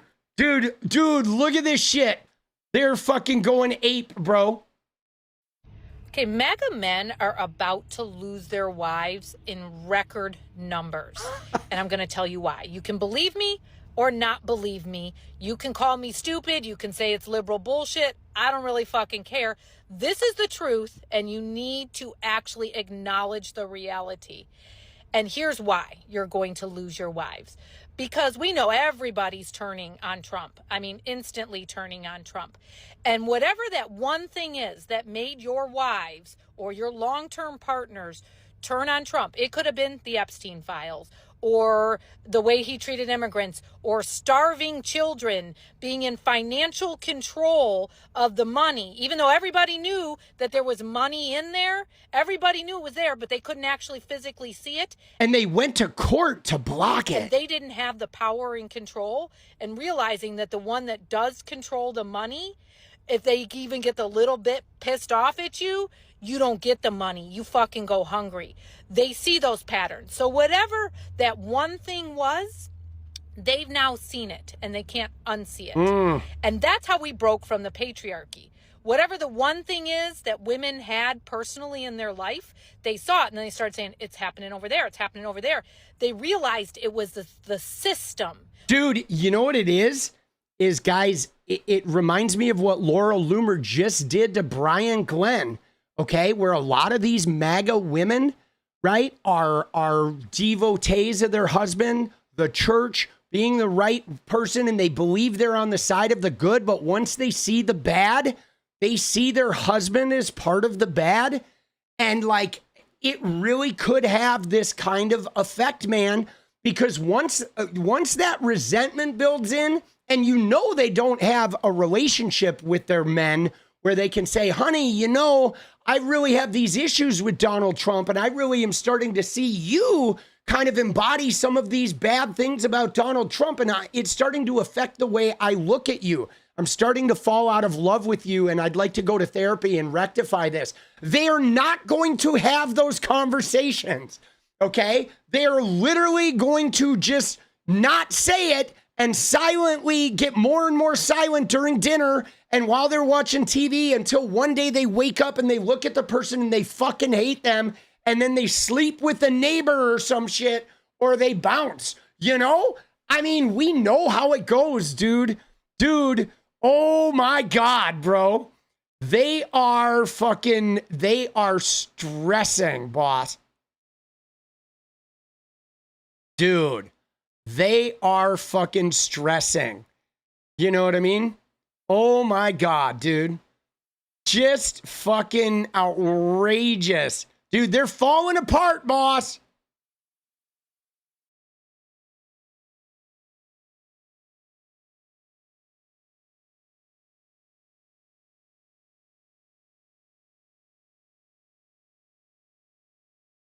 Dude, oh fuck. All right, I'm gonna go make some videos. Dude, what a great stream, guys. Thank you very much. Okay? Dude, again, we've been going long. We've been going long. I don't know. I'm trying to fucking maximize the amount of content and shit. And I've been having a really good really good time. You know what I'm saying? I've been having a good time. A lot's been going on, okay? And we have a lot of content to make here because it is mega destruction mode, okay? And yeah, tomorrow's going to be interesting. I'm calling more than 320, guys. That was the thing. That was all right? I'm putting it in Discord. We're going to come back and look, all right? I am calling.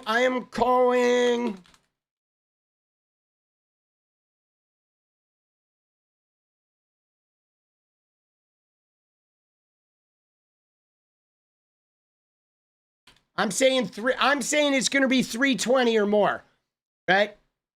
That's what I think. You think 300? Let's go. Dude, yeah, I put it in Discord. I think it's going to be 320. I think it's going to be a deluge. Yeah, it's going to be 10:30, right? Dude, I'll probably still, what is tomorrow? Tomorrow's Tuesday. Yeah, I'll probably still be up, okay?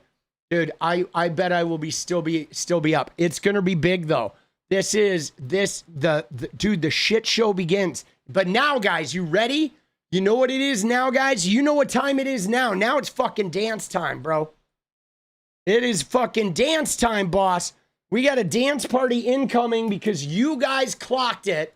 All right? You guys fucking made this shit happen. So let's get it going.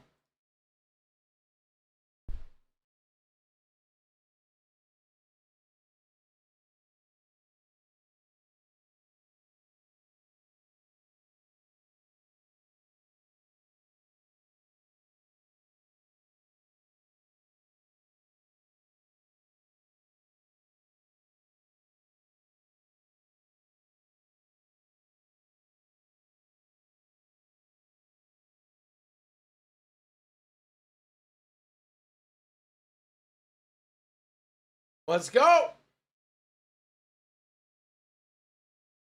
Let's go, baby. You guys ready? Dude, I'm getting my hair cut on Friday. We're going to have some new hair on Friday. It's going to be good shit. Get limber. Oh.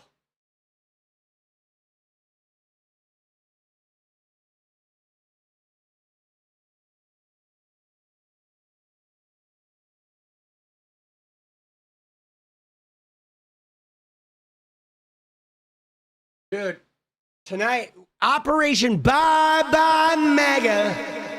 Bye-bye, dumb fucker. Bye-bye. Bye-bye, Maga. Bye-bye, dumb fuckers. We're gonna send you back to the Cracker Barrel parking lot. Bye-bye, Maga. Bye-bye, dumb fuckers. Bye-bye, loneliness. Gonna send you to the Cracker Barrel parking lot. Dude, all right, it's not my best ad lib. You guys ready? Let's fucking go, baby. Let's get a little fucking deja vu. Oh.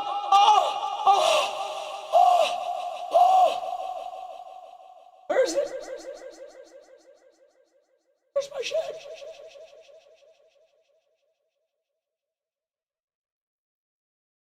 I know you're in there somewhere.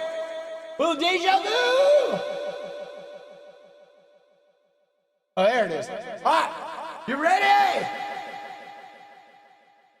Oh, dude, I got my fucking COVID booster, my flu shot today. All right, let's go. I am vaxxed.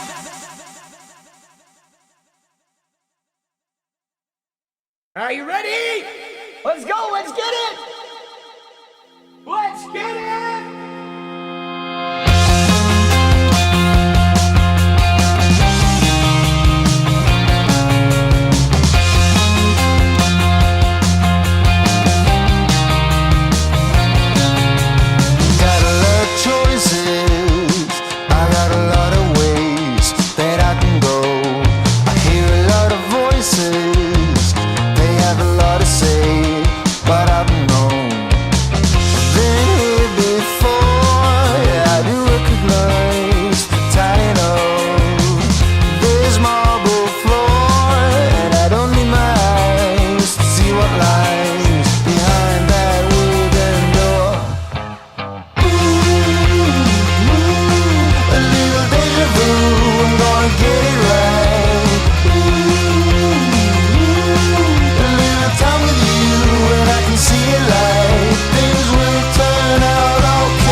Oh shit, bro. I'm out of breath.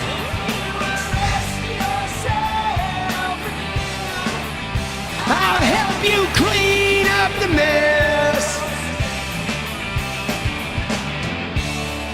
I wonder if you ever wonder if you ever did like I did. I wonder if you ever did, yeah. I wonder if you ever did like I did. Let's go, baby! Thank you guys again for an amazing night. It's a great stream, dude. Operation Bye Bye Maga. Operation Fuck You, Trumpy. Thank you for all the support. Join the Discord, and I will fucking see you guys tomorrow. But first, remember the number one thing. I just wanna be free. Yeah, free.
wanna change the world. I just want the perfect girl. I don't wanna hang around, I'd rather be found. It gets better, I wonder, my pleasure together. Everyone's waiting, anticipating.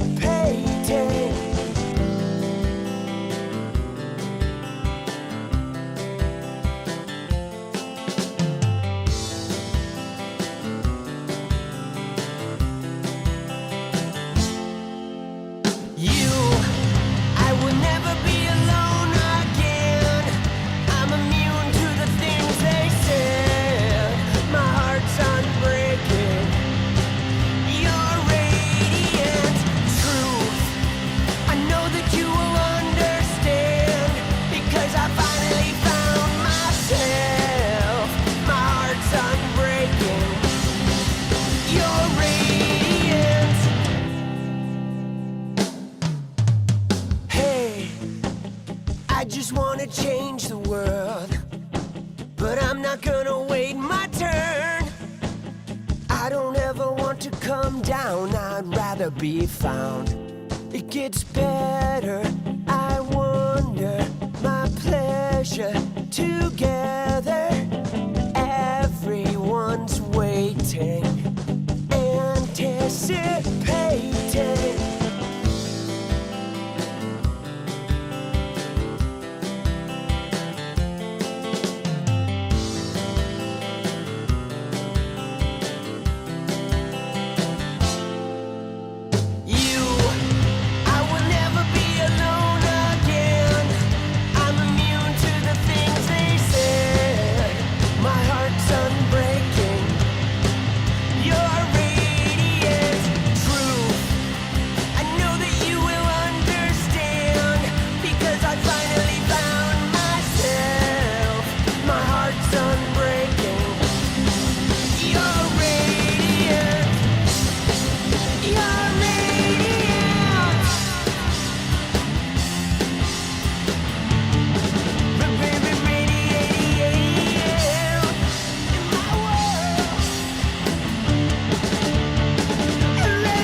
It's about you.